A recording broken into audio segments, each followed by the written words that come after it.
യേശുവിൽ എൻ തോഴനെ കണ്ടേ, എനിക്കെല്ലാമായവനേ. പതിനായിരങ്ങളിൽ ഏറ്റവും സുന്ദരനേ, ശാരോനിൻ പനിനീർ പുഷ്പം അവനെ ഞാൻ കണ്ടെത്തിയേ. പതിനായിരങ്ങളിൽ ഏറ്റവും സുന്ദരനേ, പതിനായിരങ്ങളിൽ ഏറ്റവും സുന്ദരനേ. തുമ്പം ദുഃഖങ്ങളതിൽ ആശ്വാസം നൽകുന്നു, എൻ ഭാരമെല്ലാം ചുമക്കാമെന്നേറ്റതാ. ശരണിൻ പനിനീർ പുഷ്പം അവനെ ഞാൻ കണ്ടെത്തി. പതിനായിരങ്ങളിൽ ഏറ്റവും സുന്ദരനേ, പതിനായിരങ്ങളിൽ ഏറ്റവും സുന്ദരനേ, പതിനായിരങ്ങളിൽ ഏറ്റവും സുന്ദരനേ. ഹല്ലേലൂയ. 1 പത്രോസിൻ്റെ ലേഖനം അതിൻ്റെ 5-ാം അധ്യായം അതിൻ്റെ 6-ാം വാക്യം വായിക്കുമ്പോൾ വേദപുസ്തകത്തിൽ എഴുതിയിരിക്കുന്നു. 1 പത്രോസിൻ്റെ ലേഖനം അതിൻ്റെ 5-ാം അധ്യായം 6-ാം വാക്യം വായിക്കുമ്പോൾ 6ഉം 7ഉം വാക്യം വായിക്കുമ്പോൾ വായിച്ചേ. താഴ്മയുള്ളവർക്കോ കൃപ നൽകുന്നു, താഴ്മയുള്ളവർക്കോ കൃപ നൽകുന്നു. അതുകൊണ്ട് അവൻ തക്ക സമയത്ത് നിങ്ങളെ ഉയർത്തുവാൻ, അവൻ തക്ക സമയത്ത് നിങ്ങളെ ഉയർത്തുവാൻ ദൈവത്തിന്റെ ബലമുള്ള കൈക്കീഴെ താണിരിപ്പീൻ. ദൈവത്തിന്റെ ബലമുള്ള കൈക്കീഴെ താണിരിപ്പീൻ. സ്തോത്രം. അതിനകത്ത് എഴുതിയിരിക്കുകയാണ്, താഴ്മയുള്ളവർക്കോ കൃപ നൽകുന്നു. 5ന്റെ അവസാനം കൂടെ വായിച്ചേ, അപ്പോൾ അത് കറക്റ്റ് ആവും. ദൈവം നിഗളികളോട് എതിർത്ത് നിൽക്കുന്നു, താഴ്മയുള്ളവർക്കോ കൃപ നൽകുന്നു. ദൈവം നിഗളികളോട് എതിർത്ത് നിൽക്കുന്നു, താഴ്മയുള്ളവർക്കോ ദൈവം എന്ത് നൽകും? കൃപ നൽകും. കൃപ നൽകുന്നൊരു ദൈവം. താഴ്മയില്ലെങ്കിൽ വെട്ടുകയും താഴ്മപ്പെടുകയും ചെയ്താൽ കൃപ തരുന്നൊരു ദൈവമുണ്ട്. താഴ്മയില്ലാതായാൽ അവരെ വെട്ടും. പക്ഷെ താഴ്മ ഉണ്ടെങ്കിലോ അവിടെ എന്ത് തരും? കൃപ തരും. അപ്പോൾ താഴ്മ എന്ന് പറയുന്നത് എൻ്റെ യേശുവിൻ്റെ ഒരു സ്വഭാവമാണ്. അത് ഈ ലോകത്തിൽ ഒരു വ്യക്തിക്കും ചിന്തിച്ചോ ആഗ്രഹിച്ചോ അഭിനയിച്ചോ കൊണ്ടുവരാൻ പറ്റുന്ന ഒന്നല്ല ഈ താഴ്മ. ഇത് യേശുവിനുള്ളതാണ്. ഇത് യേശുവിൻ്റെ സ്വഭാവമാണ്. ഇതിൻ്റെ ദാരിദ്ര്യമാണ് നമ്മൾ പലപ്പോഴും സ്തോത്രം ഉണ്ടാകുന്നത്. താഴ്മപ്പെടാൻ കഴിയാത്തതിൻ്റെ കാര്യം വേറെ ഒന്നുമല്ല. ഇത് യേശുവിൻ്റെ സ്വഭാവമാണ്. ഇത് യേശുവിൽ മാത്രമേ ഈ സ്വഭാവമുള്ളൂ. സ്തോത്രം. ആ താഴ്മയും മനസ്സലിവും കരുണയുമുള്ള യേശുവിൻ്റെ മുൻപിൽ മത്തായി 5:3 ആത്മാവിൻ്റെ ദാരിദ്ര്യത്താൽ നിലവിളിക്കുന്ന പ്രാർത്ഥിക്കുന്ന അപ്പൻ്റെ മുമ്പിൽ വില കൊടുക്കുന്ന മക്കൾക്ക് ലഭിക്കുന്നതാണ് എന്തോന്ന്? താഴ്മ എന്ന് പറയുന്ന സാധനം. താഴ്മ അത് കർത്താവ് തരുന്ന കർത്താവിൻ്റെ ഒരു സ്വഭാവമാണ് താഴ്മ. നമുക്കറിയാം, ക്രൂശിലെ മരണത്തോളം യേശുക്രിസ്തു അനുസരണമുള്ളവനായി തീർന്നു. ഒപ്പം അവൻ താഴ്മയുള്ള കർത്താവായിരുന്നു. ഹല്ലേലൂയ. തന്നെത്താൻ താഴ്ത്തി. കണ്ടോ, ഫിലിപ്പിയർക്ക് ലേഖനത്തിനകത്തുണ്ട് തന്നെത്താൻ. 2-ാം അധ്യായം വായിക്കുമ്പോൾ അതിൻ്റെ 6-ാം വാക്യം വായിച്ചേ. 2ന്റെ 6-7. ഫിലിപ്പിയർക്ക് ലേഖനം 2-ാം അധ്യായം വായിക്കുമ്പോൾ അതിനകത്ത് എഴുതിട്ടാ, അവൻ ദൈവരൂപത്തിലിരിക്കെ ദൈവത്തിലുള്ള സമത്വം മുറുകെ പിടിച്ചു കൊള്ളണം എന്ന് വിചാരിക്കാതെ ദാസരൂപം എടുത്ത് മനുഷ്യ സാദൃശ്യത്തിലായി തന്നെത്താൻ ഒഴിച്ചു വേഷത്തിൽ മനുഷ്യനായി വിളങ്ങി തന്നെത്താൻ താഴ്ത്തി. ഈ താഴ്മ ആരുടെ സ്വഭാവമാണ്? ഇനിയുണ്ട്. ഞാൻ സൗമ്യതയും താഴ്മയുള്ളവനാകയാൽ എൻ്റെ നുകം ഏറ്റുകൊണ്ട് എന്നോട് ചേർന്ന്, മത്തായി 11 അല്ലേ, ഞാൻ സൗമ്യതയും താഴ്മയുള്ളവനാകയാൽ എൻ്റെ നുകം ഏറ്റുകൊണ്ട് എന്നോട് ചേർന്ന് പഠിപ്പിൻ. ഇവിടെ കിടക്കുന്നു 11-ാം അധ്യായം 29-ാം വാക്യം. ഞാൻ സൗമ്യതയും താഴ്മയും ഉള്ളവൻ ആകയാൽ.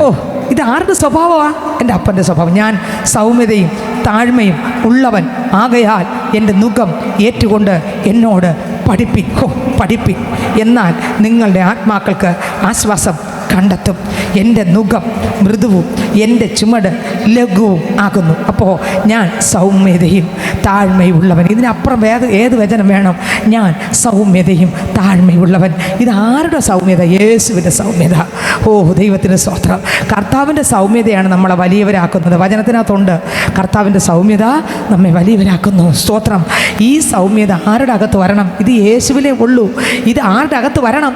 നമ്മുടെ അകത്ത് വരണം. നമ്മൾ അഭിനയിച്ചുകൊണ്ട് സൗമ്യത ആവൂല. സ്തോത്രം. നമ്മൾ അഭിനയിച്ചുകൊണ്ട് സൗമ്യത ആവൂല സഹോദരങ്ങളെ.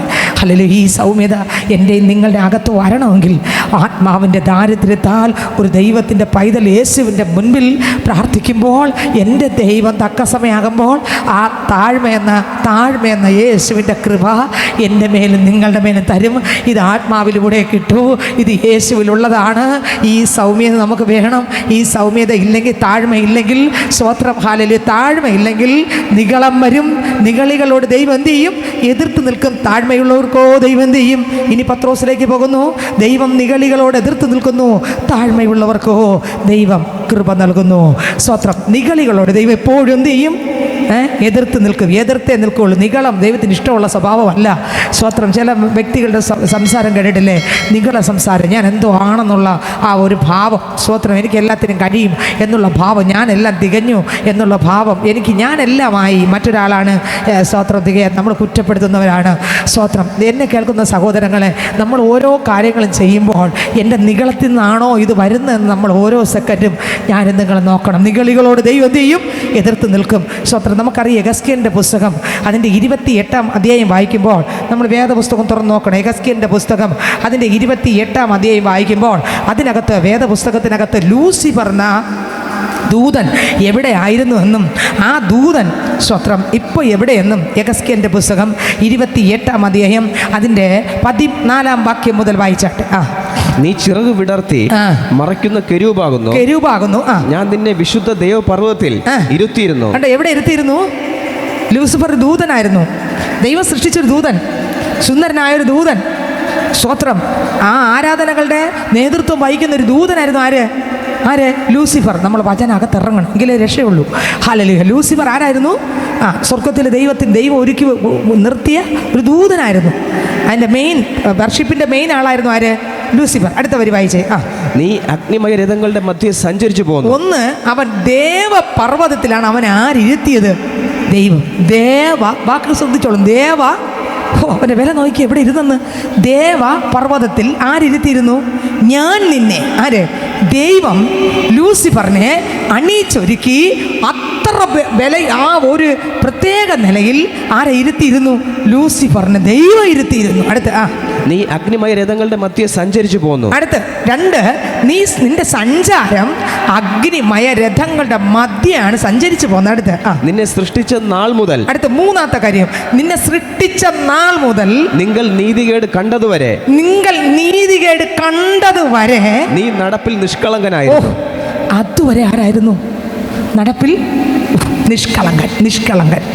ഇതുപോലൊരു വരി വേറൊരു പുസ്തകത്തിലുണ്ട്, പഴയ നിയമത്തിൽ. അതാരാ? ഇയ്യോബ്. നിഷ്കളങ്കനും നേരുള്ളവനും ദോഷം വിട്ടകന്നവനും ദൈവ ഭക്തനും. എന്നാൽ ലൂസിഫറിനെ കുറിച്ച് പറയുകയാണ്, നീ വീഴുന്നത് വരെ ആരായിരുന്നു? പാവം ചെയ്യുന്നവരെ നീ ആരായിരുന്നു? കളങ്കമില്ലാത്തവനായിരുന്നു. നിന്നെ ഇരുത്തിയ സ്ഥാനത്ത് ഇരുത്തി. നിന്നെ അഗ്നിമയ രഥങ്ങളുടെ നടുവെയാണ് മധ്യയെ സഞ്ചരിച്ചു പോകുന്നത്. നിന്നെ സൃഷ്ടിച്ച നാൾ മുതൽ നിങ്ങൾ നീതികേട് കണ്ടതുവരെ നീ നടപ്പിൽ എങ്ങനെയായിരുന്നു? നിഷ്കളങ്കനായിരുന്നു. അടുത്ത വരി. നിന്റെ വ്യാപാരത്തിന്റെ പെരുപ്പം നിമിത്തം നിന്റെ അന്തർഭാഗം സാഹസം കൊണ്ട്. ഇതാണ് ഇന്ന് അനേകർക്ക് വരുന്നൊരു കാര്യം. ലൂസിഫറിന് അന്ന് അവിടെ വന്നു. ഇന്ന് മനുഷ്യർക്ക് വരുന്നൊരു സംഭവമാണിത്. ഏതാണ്ടുള്ള മനുഷ്യർക്കും ദൈവം നന്മ കൊടുത്ത് കഴിഞ്ഞാൽ, ചിലർക്കൊരു ജോലി കൊടുത്താൽ മതി, വേറെ ഒന്നും കൊടുക്കണ്ട. ചിലർക്കൊരു ഭാവി കൊടുത്താൽ മതി, വേറെ ഒന്നും കൊടുക്കണ്ട.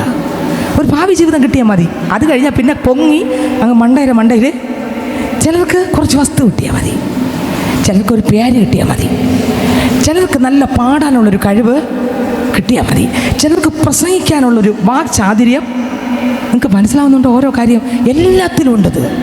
ശുശ്രൂഷയ്ക്കകത്ത് മാത്രമല്ല, കുടുംബജീവിതത്തിനകത്ത് ചിലർക്ക് ഭംഗി കിട്ടിയാൽ മതി. നല്ല ഭംഗിയാണെങ്കിൽ പിന്നെ തറയിൽ നിൽക്കത്തില്ല. പിന്നെ ബാക്കി എല്ലാവരും നോക്കുമ്പോൾ മൂക്ക് അങ്ങനെ ഇരിക്കുന്നു, കണ്ണിങ്ങനെ ഇരിക്കുന്നു, അയാളെ നടപ്പ് ഇങ്ങനെ ഇരിക്കുന്നു, ഞാൻ നല്ല ഭംഗി, നല്ല കണ്ടോ, നിങ്ങൾക്ക് മറ്റുള്ളവർക്ക് മനസ്സിലാകുന്ന എനിക്ക് അറിഞ്ഞുകൂടാ. ഇതിലെല്ലാം എന്തോന്ന് വരും, ചില സമയം സാഹസം കൊണ്ടങ്ങ് നിറയും. സമ്പത്ത് ചിലർക്ക് അല്പം കൂടിക്കഴിഞ്ഞാൽ അല്പം ഐശ്വര്യം വന്ന് അർദ്ധരാത്രി ഇങ്ങനെ പിടിച്ചുകൊണ്ടിരിക്കും, അർദ്ധരാത്രി പിടിക്കും. നിങ്ങൾ ചിന്തിച്ചു നോക്കണം. അപ്പോൾ ഇത് ഈ ലൂസിഫറിന് അന്ന് വന്നു. ഇന്ന് ക്രിസ്തീയ കോളത്തിൽ ഒരുപാട് പേർക്ക് പടർന്ന് പിടിക്കുന്ന ഒരു മാരക രോഗമാണ് ഈ രോഗം. വായിച്ച വരി മറക്കല്ലേ. ഹൃദയത്തിൻ്റെ മാംസ പലകയ്ക്കകത്ത് ഞാനും നിങ്ങളും എഴുതിയിടണം ഇതെന്താണെന്ന്. വായിച്ചേ. നിന്നെ സൃഷ്ടിച്ച നാൾ മുതൽ നിങ്ങൾ നീതികേട് കണ്ടതുവരെ നീ നടപ്പിൽ നിഷ്കളങ്കനായിരുന്നു. നിന്റെ വ്യാപാരത്തിന്റെ പെരുപ്പം നിമിത്തം നിന്റെ അന്തർഭാഗം സാഹസം കൊണ്ട് നിറഞ്ഞ് നീ പാപം ചെയ്തു. ഇവിടെ നിന്റെ വ്യാപാരത്തിന്റെ പെരുപ്പം, ഇത് നമ്മളെ ജീവിതത്തിനകത്ത് വന്നാൽ പിന്നെ പ്രാർത്ഥന കാണൂല. പിന്നെ നമുക്ക് പിന്നെ ഒന്നിനും സമയമില്ല. എപ്പോൾ നോക്കിയാലും ബിസി, സമയമില്ല. എന്തിനാണ് സമയമില്ലാത്തത്? 24 മണിക്കൂർ ഒരു വ്യക്തിക്കുണ്ട്. പക്ഷേ ദൈവിക വിഷയത്തിന് മാത്രം എന്തില്ല? ലൂസിഫറിൻ്റെ ഒരു ശക്തിയാണിത്. എത്ര പേർക്ക് വെളിപ്പെടുന്ന എനിക്ക് അറിഞ്ഞൂടെ. ഒന്നുകൂടെ വായിച്ചാൽ വരി. നിന്റെ വ്യാപാരത്തിന്റെ പെരുപ്പം ഒരു രീതിയിലല്ല വരുന്നത്. ചിലർക്ക് ഭംഗി ഉണ്ടെങ്കിൽ ഇത് വരും, ചിലർക്ക് സമ്പത്തുണ്ടെങ്കിൽ ഇത് വരും, ചിലർക്ക് ഒരു ജോലി കിട്ടിയാൽ, ഗവൺമെൻറ് ജോലി തന്നെ വേണമെന്നില്ല, ഏതെങ്കിലും ഒരു ജോലി മതി, കിട്ടിക്കഴിഞ്ഞാൽ പിന്നെ തറയിലല്ല വരും ഇത്. അടുത്ത് ചിലരുടെ കല്യാണം കഴിയുമ്പോൾ അങ്ങ് തുടങ്ങും, ചിലർക്ക് വസ്തു കിട്ടിയാൽ അങ്ങ് തുടങ്ങും, ചിലർക്കൊരു വീട് കിട്ടിയാൽ ഇതങ്ങ് കൂടിയിരിക്കും. മനസ്സിലാകുന്നുണ്ടോ?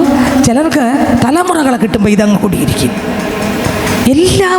ചിലർക്ക് പാടാനൊരു കൃപയുണ്ടെങ്കിൽ ഇതിനകത്ത് അങ്ങ് കയറി പറ്റിക്കോളൂ. അവരെക്കാളും എല്ലാം ഞാൻ നന്നായിട്ട് നല്ല കറക്റ്റാണ് പാടാനുള്ള ഇതൊട്ട്. അടുത്ത് അവരെക്കാളുമൊക്കെ പ്രസംഗിക്കാൻ എനിക്ക് നല്ല വാക്ചാതുര്യം ഉണ്ട്, അവരെക്കാൾ എനിക്ക് കാണാനുള്ള വെളിപ്പാടുകൾ ഉണ്ട്, അവരെക്കാളും എനിക്ക് എന്തൊക്കെ കുറച്ചും കൂടെ കൂടുതൽ. ഇതെല്ലാം അകത്ത് ഈ സംഭവം വരുന്നതുകൊണ്ടാണ്. പക്ഷേ ഇതൊക്കെ ഉണ്ടെങ്കിൽ നമ്മൾ എന്ത് ചെയ്യണം? കുറച്ചും കൂടെ അതിനെ പാല് കൊടുത്ത് വളർത്തുകയല്ല ചെയ്യേണ്ടത്, അതിനെ ശിക്ഷിച്ച്, അത് പിശാചിൻ്റെ പ്രവൃത്തിയാണെന്ന് തിരിച്ചറിഞ്ഞ് അത് മുളയിലെ നുള്ളിക്കളഞ്ഞ് ഞാൻ പറയാം നമ്മൾ രക്ഷപ്പെട്ടു. ഇല്ല എങ്കിൽ ഇത് നമ്മൾ പ്രതീക്ഷിക്കാത്തടുത്ത് അവസാനം എന്ത് ചെയ്യും? കൊണ്ടെത്തിക്കും. ദൈവത്തിന് സ്തോത്രം. അടുത്ത വരി വായിച്ചേ. നിന്റെ അന്തർഭാഗം സാഹസം കൊണ്ട് നിറഞ്ഞ് നീ പാപം ചെയ്തു. കണ്ടോ? സാഹസം കൊണ്ട് നിറയുമ്പോൾ അടുത്ത് എന്ത് സംഭവിക്കും? പാപം വരും. അകത്തൊരു സാഹസം വരുമ്പോൾ കോപവും വരും. ഇതിനോട് ബന്ധപ്പെട്ടതാണ് അത്. ടക്കനൊരു കോപം വരും. Praise the Lord, hallelujah. അപ്പോൾ സാഹസം അകത്ത് നിറഞ്ഞപ്പോൾ എന്ത് വന്നു? പാപം വന്നു. സാഹസം നിറയുമ്പോൾ നോക്കിക്കൊള്ളും, ദൈവമായിട്ടുള്ള എല്ലാ ബന്ധങ്ങളും എന്ത് ചെയ്യാൻ തുടങ്ങും? ഉടയാൻ തുടങ്ങും, തകരാൻ തുടങ്ങും. സ്തോത്രം. ദൈവിക വിഷയങ്ങൾക്ക് പിന്നെ പ്രാധാന്യം ഇല്ലാതാകും, പ്രാധാന്യം കൊടുക്കൂല. പ്രാധാന്യം ലോകത്തിലുള്ള കാര്യങ്ങൾക്കായിരിക്കും, ലോകത്തിലുള്ള സകല വിഷയങ്ങൾക്കായിരിക്കും പ്രാധാന്യം. ദൈവത്തിന് സ്തോത്രം. സകലത്തിനുമായിരിക്കും പ്രാധാന്യം, മറ്റു പലതിനും. ഒരു ദൈവവചനം ഒരിക്കലും ക്രിസ്തുവിൻ്റെ മുമ്പിൽ ബിസി അല്ല. അപ്പൻ എപ്പോഴും വിളിച്ചാലും കിട്ടും, അപ്പൻ എപ്പം പിടിച്ചാലും കിട്ടും ആ വ്യക്തിയെ. അപ്പൻ എപ്പം നോക്കിയാലും സ്തോത്രം. കൊർന്നേലിയുസിനെ വിളിച്ചുല്ലേ? കൊർന്നേലിയുസ് അടിയൻ ഇതാ പാ. കൊർന്നേലിയുസിനെ വിളിച്ചപ്പോഴൊക്കെ കൊർന്നേലിയുസിനെ എന്ത് ചെയ്തു? കിട്ടി. ഫിലിപ്പോസിനെ വിളിച്ചപ്പോഴൊക്കെ ഫിലിപ്പോസിനെ എന്ത് ചെയ്തു? കിട്ടി. പൗലോസിനെ വിളിച്ചപ്പോഴൊക്കെ എന്ത് ചെയ്തു? പൗലോസിനെ കിട്ടി. പത്രോസിനെ വിളിച്ചപ്പോഴൊക്കെ എന്ത് ചെയ്തു? പത്രോസിനെ കിട്ടി. കർത്താവിൻ്റെ മക്കളെ വിളിക്കുമ്പോഴെല്ലാം എവിടെ കിട്ടും? കർത്താവിൻ്റെ കയ്യിൽ കിട്ടും. വിളിച്ച ഉടനെ ഓ എന്താപ്പാ എന്ന് വിളി കേൾക്കും. ഇതാണ് കർത്താവിൻ്റെ മക്കള്. എവിടെ ഇരുന്നാലും വിളി കേൾക്കും. ശുശ്രൂഷയ്ക്കകത്ത് ഇരുന്നാലും വിളി കേൾക്കും. എവിടെ ഇരുന്നാലും അപ്പൻ്റെ ശബ്ദം കേൾക്കാൻ ഒരു വ്യക്തിക്ക് പറ്റുന്നില്ല. പകൽക്കാലം ഞാൻ പറയട്ടെ, സാഹസം ഉടയണം, സാഹസം തകരണം, സാഹസം പൊട്ടി തകർന്ന് തരിപ്പണമാകണം. ഇന്നത്തെ പകൽക്കാലം വചനം എൻ്റെയും നിങ്ങളുടെ അകത്ത് ഇറങ്ങട്ടെ. ദൈവത്തിൻ്റെ ശക്തി ഇറങ്ങട്ടെ, ദൈവത്തിൻ്റെ കൃപ ഇറങ്ങട്ടെ, ദൈവത്തിൻ്റെ സാന്നിധ്യം ഇറങ്ങട്ടെ. സ്തോത്രം. വചനത്തിൻ്റെ ശക്തി ഇറങ്ങട്ടെ. അപ്പോൾ ദൈവം നിഗളികളോട് എതിർത്ത് നിൽക്കും, താഴ്മയുള്ളവർക്ക് കൃപ നൽകും. ലൂസിഫറിനെ ദൈവം ഇരുത്തിയത് ദേവപർവ്വതത്തിൽ ദൈവം ഇരുത്തിയിരുന്നു. പിന്നെ അഗ്നിമയമായ രഥങ്ങളുടെ നടുവിലാണ് ആര് സഞ്ചരിച്ചത്? ലൂസിഫർ സഞ്ചരിച്ചത്. എന്നാൽ നീതികേട് കാണും വരെ നടപ്പിൽ അവൻ മൂന്നാമത്തെ കാര്യം നിഷ്കളങ്കൻ ആയിരുന്നു. നീതികേട് കണ്ടു കഴിഞ്ഞപ്പോൾ അതുവരെയും നടപ്പിൽ എങ്ങനെ ഇരുന്നു? നിഷ്കളങ്കനായിരുന്നു. എന്നാൽ സാഹസം കൊണ്ട് നിറഞ്ഞപ്പോൾ അവൻ എന്ത് ചെയ്തു? മറക്കല്ലേ, പാപം ചെയ്തു. അടുത്ത വരി വായിച്ചേ. അതുകൊണ്ട് ഞാൻ നിന്നെ അശുദ്ധൻ എന്ന് എണ്ണി. ഇത്രയും വലിയൊരു സ്ഥലത്തിരുന്നവനെ, ഇത്രയും ദൈവം നിഷ്കളങ്കനെന്ന് കണ്ടവനെ അകത്ത് സാഹസം നിറഞ്ഞപ്പോൾ, നിഗളം, അഹങ്കാരം ഒക്കെ അകത്ത് കയറിയപ്പോൾ ദൈവം അവനെ വിളിച്ച പേരാണ് അശുദ്ധൻ. ഇതാരെ സൃഷ്ടിച്ച? ദൈവമാണ് സൃഷ്ടിച്ചവനെ. ഈ ദൂതനെ സൃഷ്ടിച്ച ആര്? ദൈവം. ഭയങ്കര സുന്ദരനാണ് ആ ദൂതൻ. അപ്പോൾ ഇതിനെ സൃഷ്ടിച്ചത് ആരാണ്? ദൈവം തന്നെയാണ്. പക്ഷേ അവൻ നീതികേട് കണ്ടപ്പോൾ കർത്താവ് അവനെ വിളിച്ച പേരെന്താണ്? അശുദ്ധൻ. വായിച്ചേ. ഞാൻ നിന്നെ അശുദ്ധനെന്ന് എണ്ണി അടുത്ത ദേവപർവ്വതത്തിൽ നിന്ന് തള്ളിക്കളഞ്ഞു. എവിടെ തള്ളി? ദേവപർവ്വതത്തിൽ നിന്ന് തള്ളിക്കളഞ്ഞു. അടുത്ത് മറയ്ക്കുന്ന കെരൂബേ, ഞാൻ നിന്നെ അഗ്നിമയ രഥങ്ങളുടെ മധ്യേ നിന്ന് മുടിച്ചു കളഞ്ഞു. ഒന്ന് എവിടെയാണോ ഇരുന്നത് അവിടെ നിന്ന് മാറ്റി. അവൻ അഹങ്കാരം വർദ്ധിച്ചു. കാരണം സ്വർഗം എങ്ങനെയുള്ള സ്ഥലമാ. അഹങ്കാരം വർദ്ധിച്ചു, പ്രശ്നം വർദ്ധിച്ചു. ഒന്ന് ദേവപർവ്വതത്തിൽ നിന്ന് അവനെ വെട്ടി. അടുത്ത് നിന്റെ സൗന്ദര്യം നിമിത്തം നിന്റെ ഹൃദയം ഗർവിച്ചു. കണ്ടോ? ഇപ്പം കണ്ടോ? നേരത്തെ ഞാൻ പറഞ്ഞ വരി. ചിലർക്ക് സൗന്ദര്യം വന്നാൽ ഹൃദയം എന്ത് ചെയ്യും? ചിലർക്ക് പണം വന്നാൽ പിന്നെ പിടിച്ചാൽ, ചിലർക്ക് പൈസ വന്നാൽ പിന്നെ പിടിച്ചാൽ, ദൈവത്തിന് സ്തോത്രം. ചിലർക്ക് എന്ത് വരും? നിഗളം വരും. നിഗളം കിട്ടിക്കഴിഞ്ഞാൽ പിന്നെ എന്ത് വരും? നിഗളം വരും. ഇവിടെ കിടക്കുന്നു, ഇവന് നിഗളം വന്നു. കണ്ടോ? ഇത് അനേകം മനുഷ്യർക്ക് വരുന്നതാണ്. ഒരു സൗന്ദര്യം വന്നാൽ, സമ്പത്ത് വന്നാൽ, വസ്തു വന്നാൽ, വീട് വന്നാൽ, പേര് വന്നാൽ, പ്രശസ്തി വന്നാൽ, പാട്ട് നന്നായിട്ട് പാടിയാൽ, 10 പേര് പാട്ട് കൊള്ളാമെന്ന് ആരെങ്കിലും പറഞ്ഞാൽ, പ്രസംഗം 10 പേര് കൊള്ളാമെന്ന് പറഞ്ഞാൽ, സ്വത്രം ഉടനെ കുറച്ചും കൂടെ പൊങ്ങി ഒരു നിഗള ഭാവം വരും. ഉൽപ്പത്തി മുതൽ വെളിപ്പാടിൻ്റെ വചനങ്ങൾ കുറേ അറിയാമെന്നുണ്ടെങ്കിൽ നിഗളം വരും. പിന്നെ മറ്റുള്ളവരെ എല്ലാവരും മുൻപ് ഇരിക്കുന്ന ആർക്കും അറിഞ്ഞുകൂടെ, എനിക്ക് മാത്രമേ അറിയാവൂ. കാരണം സംഭവം അവർ പോലും അറിയാതെ എന്തിരിക്കുക. മറ്റുള്ളവരെ ശ്രേഷ്ഠരെന്ന് കാണാനും പറ്റുന്നില്ല. അവരുടെ അകത്ത് ഞാൻ എന്തോ മാന്യതയുണ്ട്. സംഭവം ഈ താഴ്മയെന്ന് പറയുന്ന സാധനം നമ്മൾ ശരീരത്തെ കുറേ വചനം വായിച്ചതെന്ന് പറഞ്ഞാൽ താഴ്മ വരുമോ? പിന്നെ ആര് തരണം ഇത്? വചനം കാണാതെ അറിയാം, നല്ലതല്ലേ? കാണാതെ പഠിക്കണം, നല്ലതാണ് വചനം. വചനം നിൻ്റെ അണ്ണാക്കിന് എത്ര മധുരം. ഞാൻ വചനം കണ്ടെത്തി ഭക്ഷിച്ചിരിക്കുന്നു. എൻ്റെ ഹൃദയത്തിന് ഈ വചനം ആനന്ദമായി. വചനം ധ്യാനിച്ചേ തീരൂ, വചനം വായിച്ചേ തീരൂ, വചനം ഗ്രഹിച്ചേ തീരൂ. പക്ഷേ സ്വത്രം താഴ്മ എന്ന് പറയുന്നത് പരിശുദ്ധാത്മാവ് തരേണ്ടതാണ്. അത് യേശുവിൻ്റെ സ്വഭാവമാണ്. നിങ്ങൾക്ക് മനസ്സിലാകുമെന്ന് എനിക്ക് അറിഞ്ഞൂടെ ഞാൻ പറഞ്ഞത്. വചനം വായിക്കലെന്നല്ല, വചനം വായിക്കണം, എങ്കിലേ നമ്മൾ തെറ്റാതിരിക്കൂ. വചനം ഇല്ലെങ്കിൽ നമ്മൾ തെറ്റിപ്പോകും. വചനമുണ്ടെങ്കിൽ തെറ്റുകയില്ല. ചില വ്യക്തികൾക്ക് സ്വത്രം ജീവിതത്തിനകത്ത് ഭൂമിയിലുള്ള സമ്പത്തും നന്മയും പേരും പ്രശസ്തിയും നല്ല ഭംഗിയും അല്ലെങ്കിൽ നല്ല കാണാനുള്ള ഭംഗിയുള്ള ശരീരമൊക്കെ ഉണ്ടെങ്കിൽ ചില ആൾക്കാരെന്ത് സാഹസഭാഗത്ത് നിറയും. ഈ ലൂസിഫറിൻ്റെ സൗന്ദര്യം കൊണ്ട് അവൻ എന്ത് വന്നു? സാഹസം വന്നു. ഇപ്പോൾ വായിച്ച വരി ഒന്നുകൂടെ വായിച്ചേ. നിന്റെ സൗന്ദര്യ നിമിത്തം നിന്റെ ഹൃദയം ഗർവിച്ചു. കണ്ടോ? ഇവന്റെ സൗന്ദര്യ നിമിത്തമാണ് ഇവന്റെ ഹൃദയം എന്ത് ചെയ്തത്? ഗർവിച്ചത്. സൗന്ദര്യം. ചിലർക്ക് പണം വന്നാൽ, ചിലർക്ക് നന്നായിട്ട് ചില കാര്യങ്ങൾ ചെയ്യാൻ കഴിഞ്ഞാൽ ഒരു ഗർവവും ഒരു നിഗളവും വരും. എനിക്ക് നന്നായിട്ട് ചെയ്യാൻ അറിയാം, വേറെ ആര് ചെയ്താലും ശരിയാകത്തില്ല, നന്നായിട്ട് ചെയ്യാൻ അറിയാം. ഇതകത്ത് വരുമ്പോൾ ഉണ്ടാകുന്ന ഒരു സൂക്കേടിൻ്റെ പേരാണ് ഈ പേര്. വായിച്ചേ ഒന്നുകൂടെ. നിന്റെ സൗന്ദര്യ നിമിത്തം നിന്റെ ഹൃദയം ഗർവിച്ചു. അടുത്ത് നിന്റെ പ്രഭ നിമിത്തം കൊണ്ട് ശ്രദ്ധിച്ചേ. ശ്രദ്ധിക്കണേ. 1 ദേവപർവ്വതത്തിൽ ഇരുത്തിയിരുന്നു. 2 അഗ്നിമയമായ രഥങ്ങളുടെ നടുവിലായിരുന്നു സഞ്ചാരം. 3 ഭയങ്കര സൗന്ദര്യമുള്ളതായിരുന്നു ആര്? ലൂസിഫർ. 4 പ്രഭ. കണ്ട അറിയാതെ അങ്ങ് നിന്ന് പോവും, അത്ര പ്രഭ. ഒന്നുകൂടെ വായിച്ച വരി. നിന്റെ പ്രഭ നിമിത്തം നീ നിന്റെ ജ്ഞാനത്തെ വഷളാക്കി. അപ്പോൾ 1 സൗന്ദര്യ നിമിത്തം ഹൃദയം ഗർഭിച്ചു. അത് നിന്റെ പ്രഭ നിമിത്തം നീ നിന്റെ ജ്ഞാനത്തെ കണ്ടോ വഷളാക്കി. ഈ ജ്ഞാനം ദൈവിക ജ്ഞാനമായി ഉപയോഗിക്കേണ്ടതിന് പകരം കണ്ടോ ദൈവത്തിൻ്റെ അഭിഷേകം വരുമ്പോഴും ചില വ്യക്തികൾ അതിനെ വഷളാക്കി കളയും, വേറെ റൂട്ടിലോട്ട് പോകും. ശുശ്രൂഷയൊക്കെ ഉണ്ട്, പ്രാർത്ഥനയൊക്കെ ഉണ്ട്, പക്ഷേ ഈ ശുശ്രൂഷിക്കുമ്പോൾ നിൽക്കുന്ന ആളല്ല ആരാധന കഴിഞ്ഞ് ആശീർവാദം പറഞ്ഞു കഴിഞ്ഞാൽ സംഭവം വഷളത്വം. കണ്ടില്ലേ? ഇതെല്ലാം ഈ അന്ത്യകാലത്ത് ആയിരങ്ങളിൽ ഇത് വന്നുകൊണ്ടിരിക്കുകയാണ്. നമ്മളിൽ എന്ത് ചെയ്യല്ലേ? ഒരിക്കലും വരല്ലേ, ഇത് വരാൻ പാടില്ല.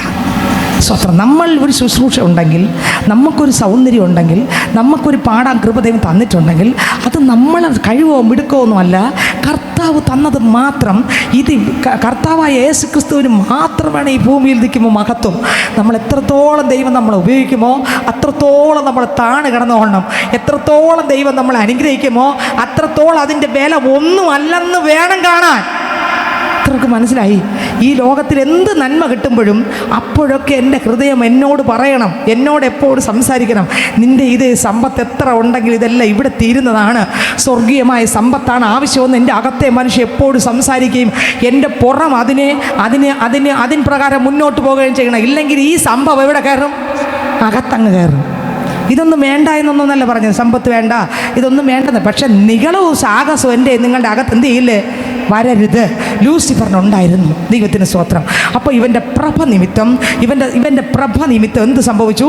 ഇവൻ്റെ ഹൃദയത്തിൽ നിഗളം വന്നു. 2, ഇവൻ്റെ ജ്ഞാന നിമിത്തം എന്ത് വന്നു? വഷളത്വം വന്നു. ഇവനെ ദേവപർവ്വതത്തിൽ നിന്ന് മാറ്റി വീണ്ടും നമ്മൾ നോക്കുമ്പോൾ ഇവനെ അഗ്നിമയമായ രഥങ്ങളുടെ നടുവിലാണ് ഇവൻ സഞ്ചരിച്ചത്. അവിടെ നിന്നും അവനെ മാറ്റി. അടുത്ത വരി. നിന്റെ പ്രഭ നിമിത്തം നീ നിന്റെ ജ്ഞാനത്തെ വഷളാക്കി. ഞാൻ നിന്നെ നിലത്ത് തള്ളിയിട്ടു. ഈ 4 കാര്യങ്ങൾ നിമിത്തം ഇവൻ എന്ത് ചെയ്തു? ലൂസിഫറിന് എന്ത് ചെയ്തു? നിലത്ത് തള്ളിയങ്ങിട്ടു. നിങ്ങൾ ചിന്തിച്ചു നോക്കിയേ, ദൈവം സൃഷ്ടിച്ചൊരു ദൂതനാണ് ആര്?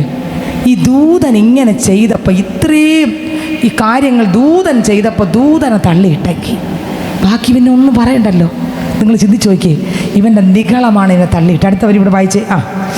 രാജാക്കന്മാർ നിന്നെ കണ്ട് രസിക്കത്തക്കവണ്ണം നിന്നെ അവരുടെ മുമ്പിൽ ഇട്ട് കളഞ്ഞു.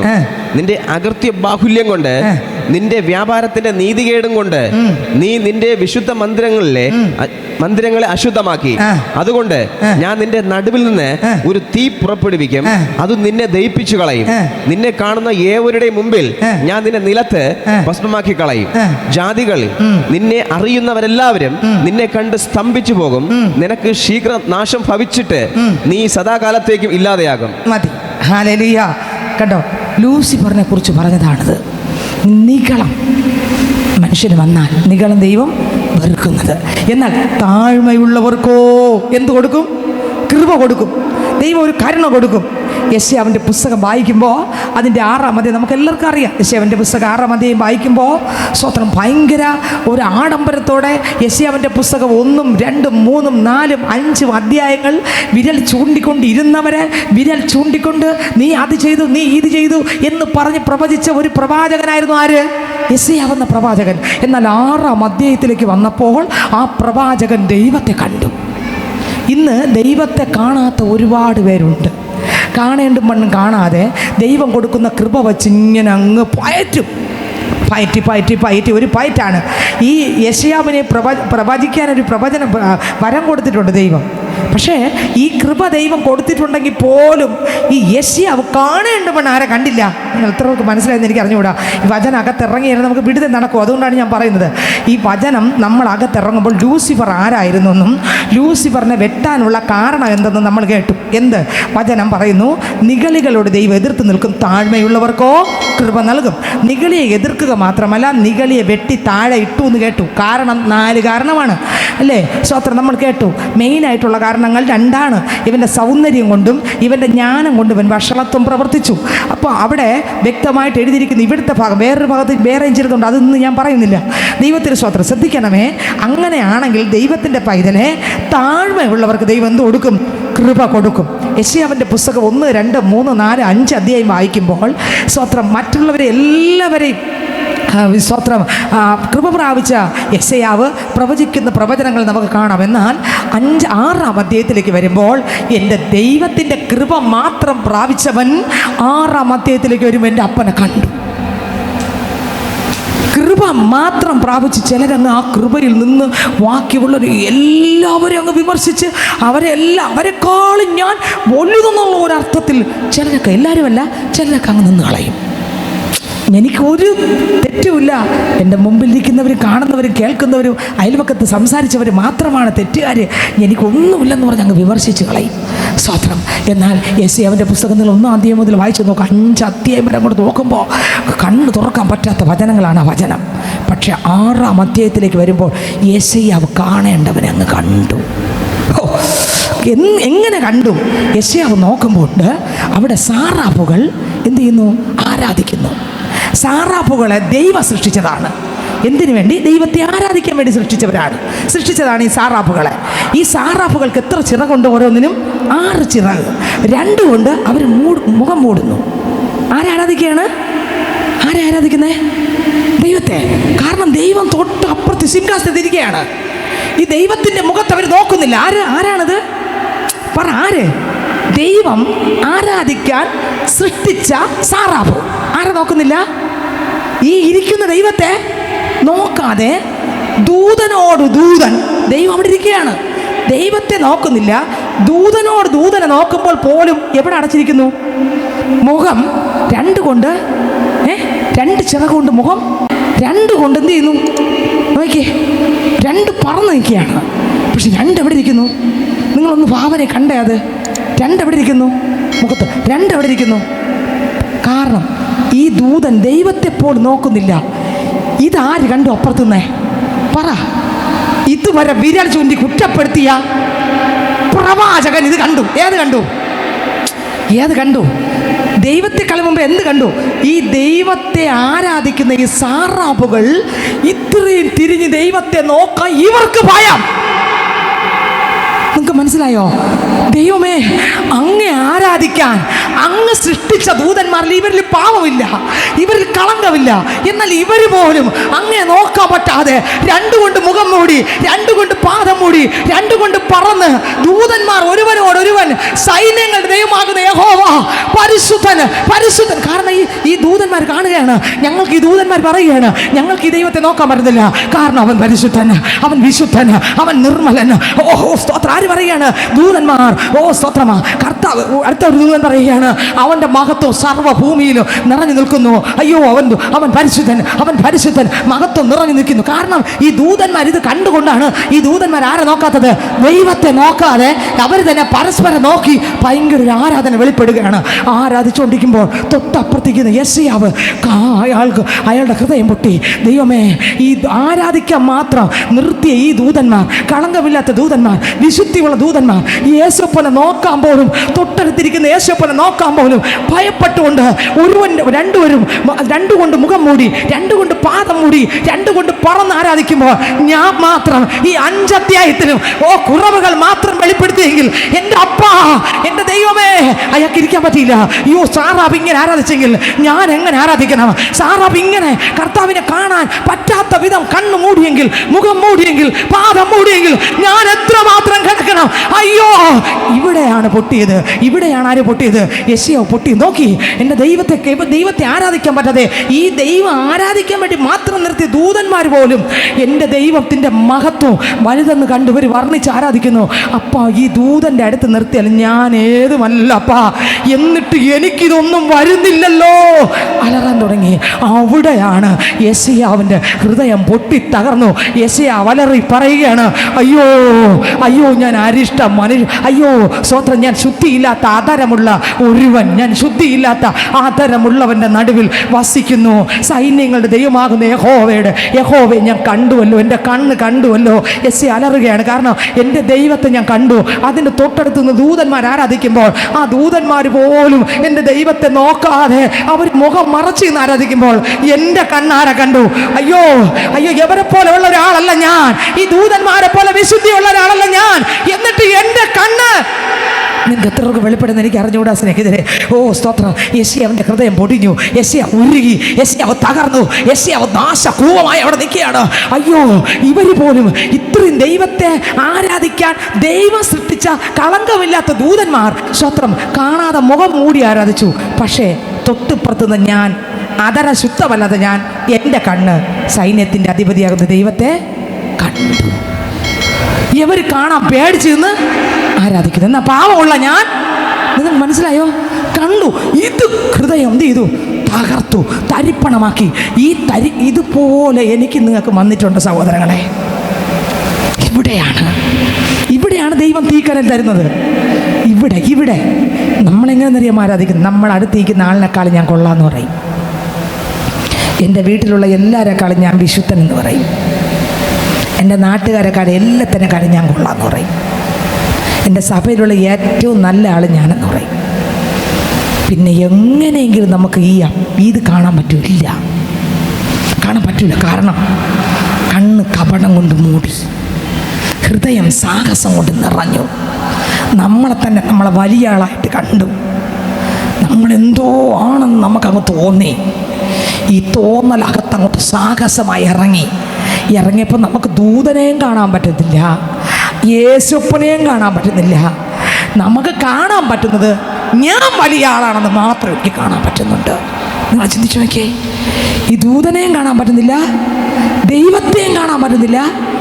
കാണാൻ പറ്റുന്ന ഒന്നേ ഉള്ളൂ, ഞാൻ ചെയ്ത നല്ല പ്രവൃത്തി, ഞാൻ പ്രാർത്ഥിക്കുന്ന നല്ല പ്രാർത്ഥന, ഞാൻ പ്രാർത്ഥിക്കുന്ന നല്ല പാട്ട്.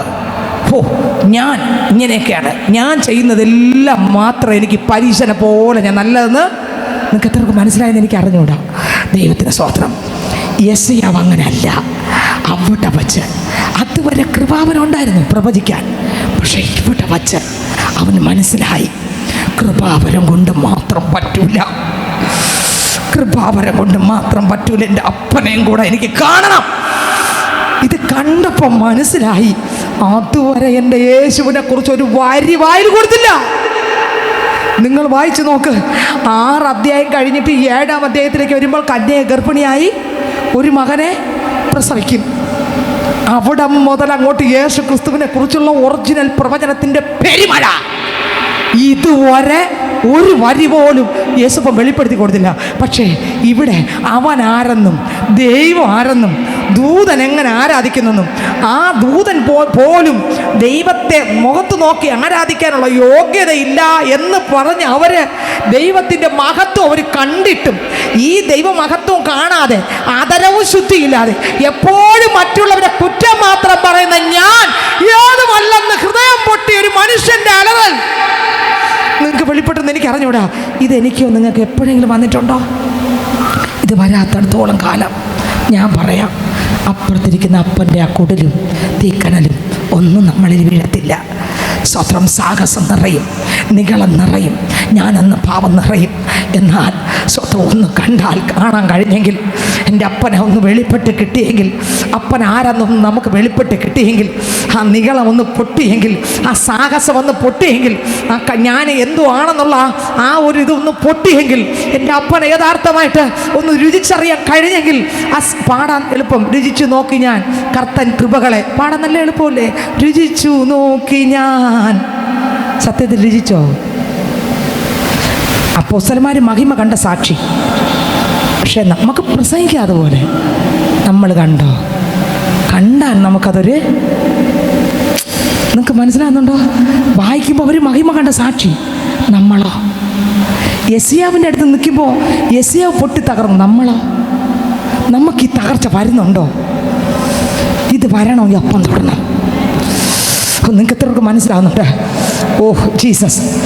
എന്നിട്ട് ഈ യെശയ്യാവ് ദൈവം കാണിച്ചു കൊടുത്തു 53-ാം അധ്യായത്തിനകത്ത്. ഈ 6-ാം അധ്യായത്തിനകത്ത് യെശയ്യാവ് കണ്ടത് ഉയർന്നും പൊങ്ങിയുള്ളൊരു സിംഹാസനം. സിംഹാസനത്തിൽ ആരിയ്ക്കുന്നു? എൻ്റെ കർത്താവ് ഇരിക്കുന്നു. സാറാബുകൾ ആരാധിക്കുന്നു. ഇതാ വസ്ത്രത്തിൻ്റെ വിളുമ്പുകൾ ആലയത്തെ നിറച്ചിരിക്കുന്നു. അവിടെ ഇതാ ഭയങ്കര സ്വത്രം, ആലയം പുക കൊണ്ട് നിറയുന്നു സ്വത്രം. അപ്പോൾ അതിനകത്ത് ഭയങ്കര ഒരു ആരാവാരം. ആരുടെ 1 മുതൽ വായിച്ചിട്ട് അങ്ങോട്ട് പോ. വായിച്ചേ.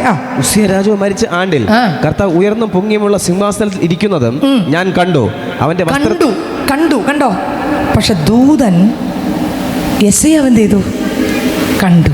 ദൂതൻ നോക്കാൻ പേടിച്ചു.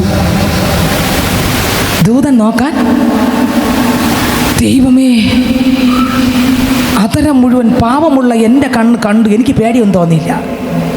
ഈ ദൂതന്മാരെ കണ്ണ് കാണാതെ മറച്ചു. അവർ ദൈവത്തിൻ്റെ പരിശുദ്ധി കണ്ടു, അവർ ദൈവത്തിൻ്റെ മഹത്വം കണ്ടു. പക്ഷെ ഞാൻ ദൈവത്തെ കണ്ടുള്ളൂ, ഈ മഹത്വം. ഓ, നിങ്ങൾക്ക് എത്രക്ക് മനസ്സിലായി? ഇതാണ് ആരെ പൊളിച്ചത്? യെശയ്യാവിനെ പൊളിച്ചു. തൊട്ടടുത്തുനിന്ന് ദൂതന്മാരുടെ ആരാധന കണ്ടപ്പോൾ യെശയ്യാവിനെ എന്ത് ചെയ്തു? പൊളിച്ചു. യെശയ്യാവിൻ്റെ ഹൃദയം പൊട്ടി. അപ്പോൾ ഇവിടെ കണ്ടത്, അടുത്ത വരി വായിച്ചേ. അവന്റെ വസ്ത്രത്തിന്റെ വിളുമ്പുകൾ മന്ദിരത്തിൽ നിറച്ചിരുന്നു. സാറാഫുകൾ അവന് ചുറ്റും നിന്നു. ഇതാരാണ്? ഈ ഇതിലിരിക്കുന്ന ആരാണ്? ഈ യെശയ്യാ പ്രവചന പുസ്തകം 6-ാം അധ്യായത്തിനകത്ത് ഞാൻ പ്രസംഗിച്ചിട്ടുണ്ട്. ഇവിടെ ആരായിരിക്കുന്നത്? യേശു ക്രിസ്തുവാ. ആരായിരിക്കുന്നത്? ഇതിന് തെളിവുണ്ടോ? ഉണ്ട്. യേശു ക്രിസ്തുവാണെന്ന് തെളിവുണ്ടോ? ഉണ്ട്. എവിടെ കിടക്കുന്നു? യോഹന്നാൻ സുവിശേഷം അതിൻ്റെ 13-ാം അധ്യായത്തിനകത്ത് തെളിവുണ്ട്. യോഹന്നാൻ സുവിശേഷം 13-ാം അധ്യായം വായിക്കുമ്പോൾ അതിനകത്ത് സ്വത്രം 12-ാം അധ്യായം വായിക്കുമ്പോൾ അതിനകത്ത് എഴുതിയിരിക്കുകയാണ്. 12-ാം അധ്യായം 38, 37 മുതൽ 38 മുതൽ വായിച്ചേ. കർത്താവേ, കർത്താവേ, ഞങ്ങൾ കേൾപ്പിച്ചത് ആർ വിശ്വസിച്ചിരിക്കുന്നു? ഞങ്ങൾ കേൾപ്പിച്ചത് ആർ വിശ്വസിച്ചിരിക്കുന്നു? കർത്താവിന്റെ ഭുജം ആർക്ക് വെളിപ്പെട്ടിരിക്കുന്നു? ഞാൻ ചോദിക്കട്ടെ, വീണ്ടും ഞാൻ ചോദിക്കട്ടെ സ്നേഹിതരെ, ഈ സാറാഫുകൾക്ക് ദൈവത്തെ നോക്കാൻ പറ്റാതെ അവർ നിന്നപ്പോൾ ഈ യെശയ്യാവിൻ്റെ ഹൃദയം പൊട്ടി തകർന്നില്ല. ഈ ഒരു തകർച്ച നമുക്കുണ്ടായിട്ടുണ്ടോ? ഇത് പൊട്ടി തകർന്നേ തീരും. നമ്മളെ ഹൃദയം പൊട്ടി ഉടയട്ടെ, നമ്മളിലുള്ള സാഹസവും വഷളത്വവും പൊട്ടട്ടെ. സ്വതം നമ്മളിലുള്ള നമ്മൾ ഉടയട്ടെ, ചാകട്ടെ. അവിടെ ക്രിസ്തുവിൻ്റെ സ്നേഹം വെളിപ്പെടട്ടെ, ക്രിസ്തുവിൻ്റെ താഴ്മ എൻ്റെ നിങ്ങളുടെ അകത്ത് വരട്ടെ. നമ്മളിലുള്ള സാഹസവും നികളവും ഏതെല്ലാം രീതിയിൽ എവിടെ ഏതൊക്കെ ഭാഗത്ത് നമ്മളിലുള്ള നമ്മൾ വെളിപ്പെടുന്നോ അവിടെ എല്ലാം മരിക്കാൻ നീ ആരാധന കഴിയുമ്പോൾ പരിശുദ്ധാത്മാവ് നമ്മൾ നിറയട്ടെ. സ്തോത്രം. അടുത്ത വരി വായിച്ചേ. കർത്താവെ, ഞങ്ങൾ കേൾപ്പിച്ചത് ആർ വിശ്വസിച്ചിരിക്കുന്നു? കർത്താവിൻ്റെ ഭുജം ആർക്ക് വെളിപ്പെട്ട്? യെശയ്യാവ് ആദ്യം ഇതൊന്നും അല്ല, 5 അധ്യായം വരെ ഇതൊന്നും അല്ല. പക്ഷെ പിന്നത്തേതിൽ യെശയ്യാവിനെ കണ്ടപ്പോൾ മനസ്സിലായി, കർത്താവെ, ഞങ്ങൾ കേൾപ്പിച്ചത് ആർ വിശ്വസിച്ചിരിക്കുന്നു. എന്തുകൊണ്ടാണ് ഇത് പറയാനെന്ന് ഞാൻ പറഞ്ഞുതരാം. അടുത്ത വരി വായിച്ചേ. കർത്താവിന്റെ ഭുജം ആർക്ക് വെളിപ്പെട്ടിരിക്കുന്നു എന്ന് യെശയ്യാ പ്രവാചകൻ പറഞ്ഞ വചനം നിവർത്തിയാവാൻ ഇടവന്നു. അവർക്ക് വിശ്വസിപ്പാൻ കഴിഞ്ഞില്ല. അതിന്റെ കാരണം യെശയ്യാവ് വേറെ ഒരിടത്ത് പറയുന്നത്, അവർ കണ്ണുകൊണ്ട് കാണുകയോ ഹൃദയം കൊണ്ട് ഗ്രഹിക്കുകയോ മനം തിരികെയോ താൻ അവരെ സൗഖ്യമാക്കുകയോ ചെയ്യാതിരിക്കേണ്ടതിന് അവരുടെ കണ്ണ് അവൻ കുരുടാക്കി ഹൃദയം തടിപ്പിച്ചിരിക്കുന്നു. യെശയ്യാവ് അവന്റെ തേജസ് കണ്ട്. ആരുടെ തേജസ്? യെശയ്യാവിന്റെ പുസ്തകം 6-ാം അധ്യായത്തിനകത്ത് ആരുടെ തേജസ് കണ്ടു? പറ. യേശുവിൻ്റെ. കണ്ടോ? യേശുവിൻ്റെ. യെശയ്യാവ് അവന്റെ തേജസ് കണ്ട് അവനെ കുറിച്ച് സംസാരിച്ചത് കൊണ്ടാകുന്നു ഇത് പറഞ്ഞത്. മതി. സ്വത്രം. ശ്രദ്ധിക്കുന്നുണ്ട് നിങ്ങൾക്ക് എത്രയൊക്കെ മനസ്സിലായി? ഈ യെശയ്യാവ് അവിടെ കണ്ടത് ആരെയായിരുന്നു? നസ്രയനാകുന്ന യേശു ക്രിസ്തുവിനെ എങ്ങനെ ഇരിക്കുന്ന കണ്ടു? സ്വത്രം. സിംഹാസനത്തിൽ അങ്ങ് ഇരിക്കുകയാണ്. ആലയം മുഴുവൻ കർത്താവിൻ്റെ വസ്ത്രത്തിൻ്റെ വിളിമ്പുകൾ ആലയത്തെ നിറച്ചിരിക്കുന്നു. സാറാഫുകൾ, വലിയൊരു ആരാധന സാറാഫുകളിലൂടെ അവിടെ വെളിപ്പെട്ടു. ആലയം പുക കൊണ്ട് നിറഞ്ഞു. ആലയത്തിനകത്ത് വലിയൊരു ബാക്കി വായിച്ച യെശയ്യാ 6-ലുണ്ട്. ബാക്കി വായിച്ചേ. സാറാഫുകൾ അവന് ചുറ്റും നിന്നു. ഓരോരുത്തരും 6 ചിറകുണ്ടായിരുന്നു. 2 കൊണ്ട് അവർ മുഖം മൂടി. 2 കൊണ്ട് മൂടി. 2 കൊണ്ട് കാൽ മൂടി. 2 കൊണ്ട് പറന്നു. ഒരുത്തനോട് സൈന്യങ്ങളുടെ യഹോവ പരിശുദ്ധൻ പരിശുദ്ധൻ പരിശുദ്ധൻ. കണ്ടോ? മുഖം മൂടിയിരിക്കുകയാണ്, പാദം മൂടിയിരിക്കുകയാണ്. പക്ഷെ യെശയ്യാവിന് ഇതൊന്നും കൂസലില്ലാതെ നിൽക്കുകയായിരുന്നു. ഇത് കണ്ടപ്പോൾ തകർന്ന് തരിപ്പണമായി. തലമുടി 4 ഇഴ മുതൽ അകവും പുറവും ഒരുപോലെ യെശയ്യാവിന് ഇതുപോലെ ഒരു ഉരുക്കം എനിക്ക് നിങ്ങൾക്ക് വന്നെങ്കിൽ, ഓ ജീസസ്, ഇതുപോലൊരു ഉരുക്കം എൻ്റെ അപ്പാ, ഞാൻ ഏതുമല്ല എൻ്റെ ദൈവമേ എന്നുള്ള ഒരു ഉരുക്കം. അടുത്ത വരി വായിച്ചേ. സർവ്വഭൂമിയും അവന്റെ മഹത്വം കൊണ്ട് നിറഞ്ഞിരിക്കുന്നു. ആര് പറഞ്ഞത്? ദൂതന്മാര്. സർവ്വഭൂമിയിൽ ആരുടെ മഹത്വം കൊണ്ട് നിറഞ്ഞിരിക്കുന്നു? പക്ഷെ യെശയ്യാവിന് കാണാൻ പറ്റിയോ? ഇല്ല. എന്നാൽ ദൂതന്മാര് കണ്ണടച്ചു വെച്ചാൽ അവർ കണ്ടു. അവർ വിളിച്ചു പറയുകയാണ്, അതാണ് അവരാരാധിക്കുന്നത്. അടുത്ത വരി. ആരാർക്കുന്ന ദൂതന്മാർ ആർക്കുന്ന ശബ്ദത്താൽ ഉമ്മരപ്പടികളുടെ അടിസ്ഥാനങ്ങൾ കുലുങ്ങി. അടുത്ത് ആലയം പുക കൊണ്ട് നിറഞ്ഞു. അടുത്ത് അപ്പോൾ ഞാൻ എനിക്ക് അയ്യോ കഷ്ടം. കണ്ടോ? ഇവിടുത്തെ ആരാധന കണ്ടപ്പോ യെശയ്യാ അലറി പറയുകയാണ്, അയ്യോ എനിക്ക് എന്തോന്ന് കഷ്ടം. എന്റെ ആരാധന ഇതുപോലല്ല. അയ്യോ, ദൂതന്മാർ അങ്ങനെയല്ല ആരാധിക്കുന്നത്. അയ്യോ, ദൈവത്തിന്റെ മഹത്വം കണ്ടവർ ആരാധിക്കുന്നു. എനിക്കൊന്നും കാണാൻ പറ്റുന്നില്ലേ. അയ്യോ, ഞാൻ ശരിയല്ലേ. അയ്യോ, കണ്ടോ അയാളുടെ ഉള്ള അവസ്ഥ? കഴിഞ്ഞ അധ്യായം വരെയുള്ള ആളല്ല ഇപ്പം. അയാളുടെ ഉള്ള അവസ്ഥ അതുപോലെ വെളിപ്പെട്ടു, അതുപോലെ കണ്ടു, അതുപോലെ മനസ്സിലാക്കി, അതുപോലെ വെളിപ്പെട്ടു. അടുത്ത വരി വായിച്ചേ. ഞാൻ നശിച്ചു. ഞാൻ ശുദ്ധിയില്ലാത്ത അധരങ്ങൾ ഉള്ള മനുഷ്യൻ. ഇത് കണ്ടപ്പോ നശിച്ചു, ശുദ്ധിയില്ലാത്ത അധരമുള്ള മനുഷ്യൻ. എന്നെ ദൈവത്തെ കണ്ടപ്പോൾ തകർന്നു, പാവം വെളിപ്പെട്ടു. അവിടെ നിന്ന് നോക്കുമ്പോൾ ദൂതന്മാരുടെ ആരാധന കണ്ടു. അവർ ദൈവത്തിന്റെ മഹത്വം കണ്ടവർ വർണ്ണിക്കുന്നു. അവർക്ക് മുഖത്ത് നോക്കാൻ ഭയം. പക്ഷേ പാവം നിറഞ്ഞ യവൻ മുഖത്ത് നോക്കി അയ്യോ അലറി വിളിക്കുകയാണ്. തകർന്നു തരിപ്പണമായി. അടുത്ത വരി വായിച്ചേ. ശുദ്ധിയില്ലാത്ത അധരങ്ങൾ ഉള്ള ജനത്തിന്റെ നടുവിൽ വസിക്കുന്നു. അടുത്ത വരി. എന്റെ കണ്ണ് സൈന്യങ്ങളുടെ യഹോവയെ രാജാവിനെ കണ്ടുവല്ലോ എന്ന് പറഞ്ഞു. കണ്ടോ? ഇപ്പം യേശു അപ്പച്ചൻ ആരായിട്ടിരിക്കുക? അത്ഭുത മന്ത്രിയായി, വീരനാം ദൈവമായി, നിത്യപിതാവായി സമാധാന പ്രഭുവായി ഇവ ഒരു കുഴപ്പമില്ല. കാണുമ്പോൾ തന്നെ അപ്രഭ. ആഹോ സ്തോത്ര ഹല്ലേലൂയ. ദൂരവാനിൽ സൂര്യചന്ദ്ര ഗോളവും കടന്നു ഞാൻ പോയിടും പ്രിയൻ്റെ കൂടെ നിത്യമായി വാഴുവാൻ. ദൂരവാനിൽ സൂര്യചന്ദ്ര ഗോളവും കടന്നു ഞാൻ പോയിടും പ്രിയൻ്റെ കൂടെ നിത്യമായി വാഴുവാൻ. ഹല്ലേലൂയ. ഒരു ദിവസം സകലത്തിന് അപ്പുറത്തിരിക്കുന്ന പ്രാണപ്രിയൻ്റെ അടുക്കൽ നമ്മൾ ഓരോരുത്തരും എത്തുമ്പോൾ മനസ്സിലാവും ആ പ്രഭ എന്തെന്ന്, ആ ശക്തി എന്തെന്ന്, ആ കൃപ എന്തെന്ന് പൂർണ്ണമായിട്ട് മനസ്സിലാകുന്നത് അവിടെ വച്ചാണ്. യെശയ്യാ പറയുകയാണപ്പാ, ഞങ്ങൾ ഈ കണ്ട ഇത് ഇപ്പോൾ ഇവിടെ കണ്ട ഈ ദൈവത്തെ അല്ല യെശയ്യാ 53 ദൈവം കാണിച്ചു കൊടുക്കുന്നത്. യെശയ്യാ നോക്കുമ്പോൾ 53-ാം അധ്യായത്തിൽ വിരൂപമാക്കപ്പെട്ട ശരീരമായിട്ട് യേശുവിനെ കാണിച്ചു കൊടുക്കുകയാണ്. യെശയ്യാ 6-ാം അധ്യായത്തിൽ കണ്ടെന്ന് പറഞ്ഞാൽ സാറാവുകൾക്ക് പോലും മുഖത്ത് നോക്കാൻ പറ്റാത്ത രീതിയിൽ തേജോമയനായ എൻ്റെ ദൈവത്തെ, എൻ്റെ അപ്പൻ്റെ ശക്തിയെ, എൻ്റെ അപ്പൻ്റെ സാന്നിധ്യത്തെ ഇതാ വർണ്ണിച്ചു നിൽക്കുന്ന ഒരു അനുഭവമാണ് നമ്മൾ യെശയ്യാ 6-ൽ വായിച്ചത്. എന്നാൽ അതിനുശേഷം അങ്ങോട്ട് 6-ാം അധ്യായം 7-ാം അധ്യായത്തിലേക്ക് വരുമ്പോൾ 6-ൽ ഇത് കണ്ടു, കൊടിൽ കൊണ്ട് തീക്കനലെടുത്തു, യെശയ്യാ അവനെ വെപ്പിച്ചു, യെശയ്യാ അവൻ്റെ നാവ് ശുദ്ധമായി, സ്വത്ര ശുദ്ധീകരിക്കപ്പെട്ടു, അവൻ്റെ കുറവുകൾ ഉണർന്നു, അവൻ തെറ്റുകൾ ഉണർന്നു. അവിടെ ഒരു ദൈവിക കൃപ വന്നു. അവൻ്റെ ജീവിതത്തിനകത്ത് പൊട്ടേണ്ടത് അവിടെ വെച്ച് എന്ത് ചെയ്തു? താഴ്മയുള്ളവർക്കോ കൃപ കൊടുക്കുന്ന ദൈവം അവിടെ വെച്ചൊരു കൃപ ദൈവം എന്ത് ചെയ്തു? നിങ്ങൾക്ക് എത്രയൊക്കെ മനസ്സിലായി? താഴ്മയുള്ളവർക്കോ കൃപ പകരും. അവിടെ വെച്ച് ചിലത് പൊട്ടി, അവിടെ ഒരു കൃപ ദൈവം പകർന്നു. എന്ത് കൃപ? എൻ്റെ അപ്പനെ അനുഭവിച്ചറിയാൻ, എൻ്റെ അപ്പനെ രുചിച്ചറിയാൻ. അതുവരെ വിരൽ ചൂണ്ടിയവൻ, അതുവരെ 5-ാം പ്രവചിച്ചവനല്ല അങ്ങോട്ട് 7-ാം അധ്യായത്തിൽ അപ്പൻ കൊടിൽ കൊണ്ട് തീക്കനൽ വെപ്പിച്ചു അല്ലേ? 7-ാം അധ്യായത്തിൽ വരുമ്പോൾ കന്യ ഗർഭിണിയായി ഒരു മകനെ പ്രസവിക്കുക. അവിടെ വെച്ച് പറഞ്ഞു കൊടുത്തു, മക്കളെ, ഇന്ന് വരെ ഇല്ലാത്ത രീതിയിൽ ഇതാ കല്യാണം കഴിയാത്ത ഒരു പെൺകുട്ടി, ഒരു പുരുഷൻ ജനിപ്പിക്കാതെ ഒരു കുഞ്ഞിതാ ഉരുവാകാൻ പോകുന്നു. ഹല്ലേലൂയ. ഏത് കുഞ്ഞ്? ഈ 6-ാം അധ്യായത്തിൽ കണ്ട യേശുവിനെ നിങ്ങൾക്ക് എത്രയൊക്കെ മനസ്സിലായി? എടാ, നീ 6-ൽ കണ്ടത് ഒരു കുഞ്ഞായിതാ മറിയുടെ ഉദരത്തിൽ ഉരുവാകാൻ പോകുന്നു. തീർന്നില്ല. സ്വത്രം. അവിടെ എങ്ങനെ സംഭവിക്കുമെന്ന് ചിന്തിച്ചില്ല യേശയ്യാവ്. അടുത്ത 53-ലേക്ക് കൊണ്ടുപോയി. ഇതേ യേശു ക്രിസ്തു 3 ഭാഗത്ത് കാണുകയാണ്. ഇതേ യേശു ക്രിസ്തു എവിടെ കിടക്കുന്നു? വായിച്ച് 53-ന്റെ 1 മുതൽ വായിച്ചേ. ഞങ്ങൾ കേൾപ്പിച്ചത് ആർ വിശ്വസിച്ചിരിക്കുന്നു? യഹോവയുടെ ഭുജം ആർക്ക് വെളിപ്പെട്ടിരിക്കുന്നു? ദൈവമേ, ഈ ക്രൂശിൽ കിടക്കുന്ന യേശുവിനെ ഞാൻ യെശയ്യാ 6-ൽ കണ്ട യേശുവാണെന്ന് പറഞ്ഞ ആർക്ക് മനസ്സിലാവും ദൈവമെന്ന്? കർത്താവേ, 6-ൽ കണ്ട ദൈവത്തെയാണോ ഈ കാണുന്നത്? കണ്ട മുഖത്ത് പോലും ഒന്നുമില്ലാതെ, ആള് പോലും തിരിച്ചറിയാൻ പറ്റാതെ ക്രൂശിൽ കിടക്കുന്ന യേശുവിനെ ആര് കാണുകയാണ്? യെശയ്യാ 6-ൽ കണ്ടതുപോലെയാണോ കണ്ടേ? അല്ല. 6-ൽ കണ്ടതുപോലെയാണോ കാണുന്നേ? അല്ല. 7-ൽ കണ്ടതുപോലെ കന്യ ഗർഭിണിയായ മകൻ അതാണോ കണ്ടത്? അല്ല. 53-ൽ അങ്ങോട്ട് കണ്ടു. വായിച്ചേ. ആര് വിശ്വസിക്കപ്പാ? ദൈവമേ, ഈ 6-ൽ കിടന്ന കർത്താവാകുന്ന യേശു ക്രിസ്തു, സത്യ ദൈവമാകുന്ന യേശു ക്രിസ്തു ആണ് ഈ ക്രൂശിൽ കിടക്കുന്നതെന്ന് ഞങ്ങൾ ലോകത്തോട് പറഞ്ഞാൽ ആർക്കിത് വെളിപ്പെടും? ആര് വിശ്വസിക്കപ്പാ? ആർക്ക് അംഗീകരിക്കാൻ പറ്റും ദൈവം എന്ന് പറഞ്ഞാൽ? വായിച്ച അടുത്ത വരി. അവൻ ഇളയ തൈ പോലെയും വരണ്ട നിലത്ത് നിന്ന് വേർ മുളയ്ക്കുന്നത് പോലെയും അവന്റെ മുമ്പാകെ വളരും.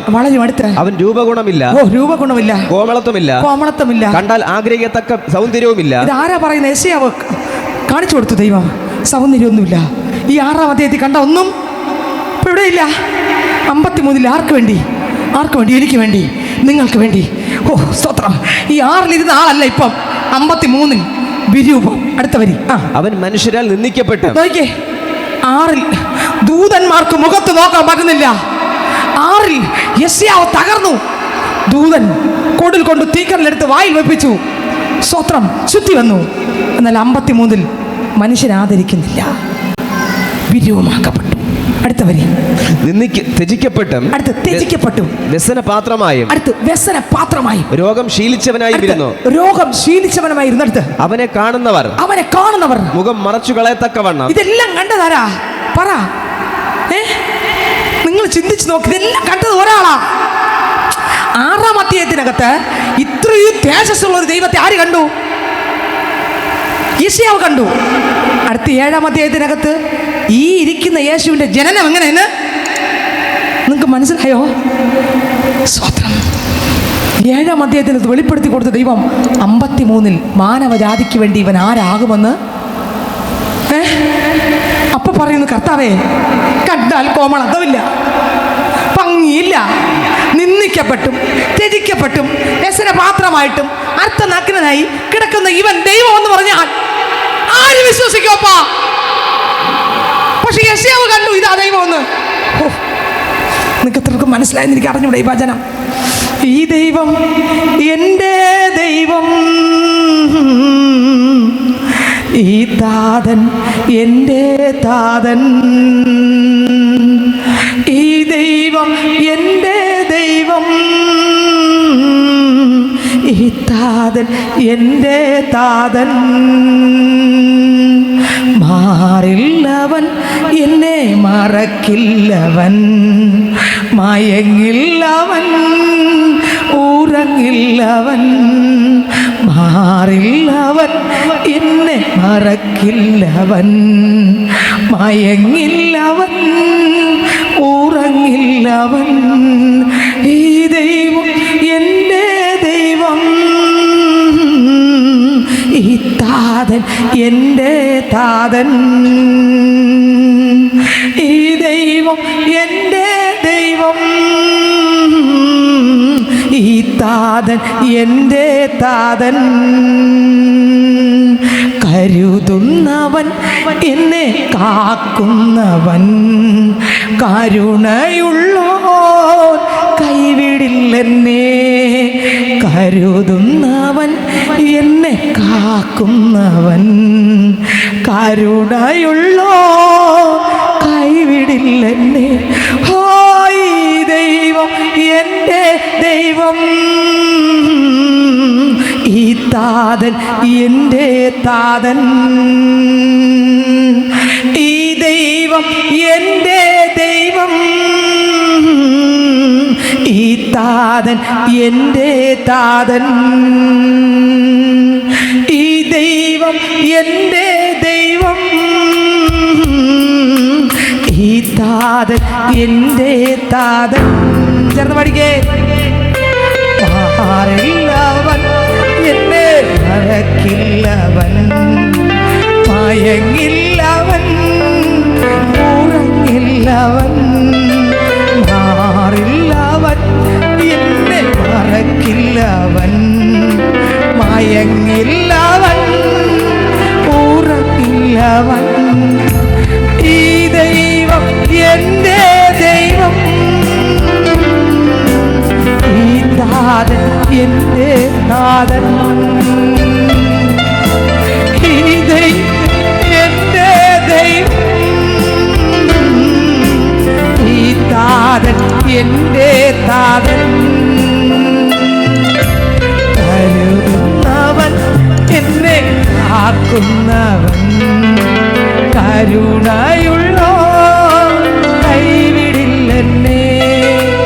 കരുതുന്നവൻ എന്നെ കാക്കുന്നവൻ, കരുണയുള്ളോ കൈവിടില്ലെന്നെ.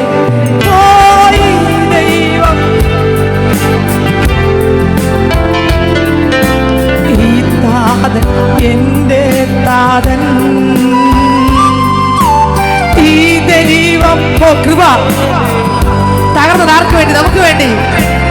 ഈ താതൻ എൻ്റെ താതൻ, പോറ്റുന്നവൻ എന്നെ ഉയർത്തുന്നവൻ, പാലിക്കുന്നു പരമോന്നതൻ. പോറ്റുന്നവൻ എന്നെ ഉയർത്തുന്നവൻ, പാലിക്കുന്നു പരമോന്നതൻ. എൻ്റെ എല്ലാവരും പാടിക്കേ. ഈ ക്രൂശിൽ കിടന്ന യേശു എല്ലാം തീർത്തു കേട്ടോ. ഈ ദൈവം എനിക്ക് വേണ്ടി ഈ യെശയ്യാവിനെ പൊളിച്ചതുപോലെ നമ്മളെ ഒന്ന് പൊളിച്ചാൽ, നമ്മളും യേശു ആരെന്നൊന്ന് കണ്ടാൽ, നമ്മളും യെശയ്യാവ് 6 ദൈവത്തെയും, യെശയ്യാവ് 7 വന്ന ആ യേശുവിനെയും, യെശയ്യാ 53 എനിക്ക് വേണ്ടി തകരപ്പെട്ട യേശുവിനെ ഒന്ന് കണ്ടെങ്കിൽ, ആ ക്രൂശിലൊരു വെളിപ്പാട്, ക്രിസ്തുവിൻ്റെ സ്നേഹത്തിൻ്റെ ആഴത്തിൻ്റെ ഒരു വെളിപ്പാട് എനിക്ക് നിങ്ങൾക്കൊന്ന് വെളിപ്പെട്ടെങ്കിൽ, ഈ ലോകത്തിൽ ആരെ പിടിച്ച് മാറ്റിയാലും മാറത്തില്ല. ഏത് പ്രശ്നം വന്നാലും, ഏത് പ്രതിസന്ധിയിലൂടെ പോകേണ്ടി വന്നാലും ഇല്ല ഇല്ല ഇല്ല ഇല്ല, മാറ്റാൻ പറ്റത്തില്ല. Oh glory glory glory glory glory glory glory. ആരെല്ലാം ഒറ്റപ്പെടുത്തിയാലും, ആരെല്ലാം തള്ളിക്കളഞ്ഞാലും, ആരെല്ലാം മാറ്റിവിട്ടാലും, ആരെല്ലാം എന്തൊക്കെ പറഞ്ഞാലും, ഓ ജീസസ്, ഈ യേശുവിനെ കഴിപ്പട്ട് കിട്ടിയാൽ ഇല്ല ഇല്ല, അവർ യേശുവിനെ വിട്ട് മാറത്തില്ല, അവർ കർത്താവിൽ നിന്ന് അകന്നു പോകത്തില്ല, അവർ കർത്താവിൽ തന്നെ പറ്റി നിൽക്കും. യേശു പറയണം, അപ്പാ അടിയരുത്, അടിയൻ അയക്കണം, പോകാം. പക്ഷേ ഞങ്ങളിത് പറഞ്ഞാൽ ആർക്കിത് മനസ്സിലാവും? ഈ ക്രൂശിൽ കിടക്കുന്ന വിരൂപനാകുന്ന യേശു നിനക്ക് വേണ്ടി മരിച്ചെന്ന് പറഞ്ഞാൽ, ഇത് ദൈവം എന്ന് പറഞ്ഞാൽ ആര് വിശ്വസിക്കും?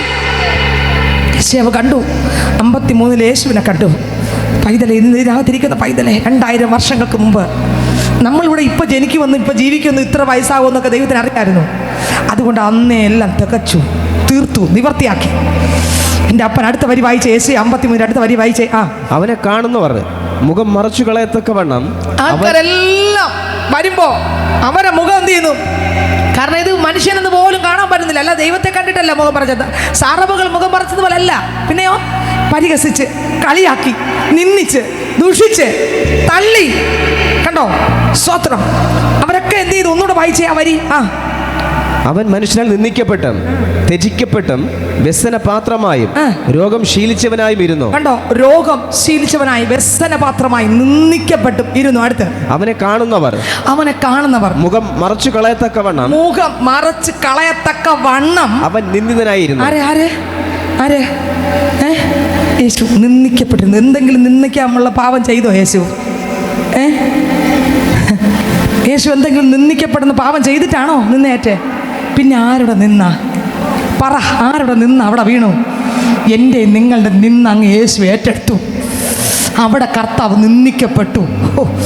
Oh Jesus, hallelujah. നിന്ദിക്കപ്പെട്ടു അല്ലേ? വ്യസന പാത്രമായി നിന്ദിക്കപ്പെട്ടു. എൻ്റെ നിന്ന് ആ കർത്താവിൻ്റെ മേലായി കർത്താവ് എടുത്തു. അടുത്ത വരി. നാം അവനെ ആദരിച്ചതുമില്ല. കണ്ടോ? നാം, ഇത് ഇപ്പം ആരെ കണ്ടു? പറ, ഇപ്പം ആര് കണ്ടു? 5 അധ്യായം പ്രവചിച്ചൊരു പ്രവാചകനാണോ ഈ പറയുന്നല്ല?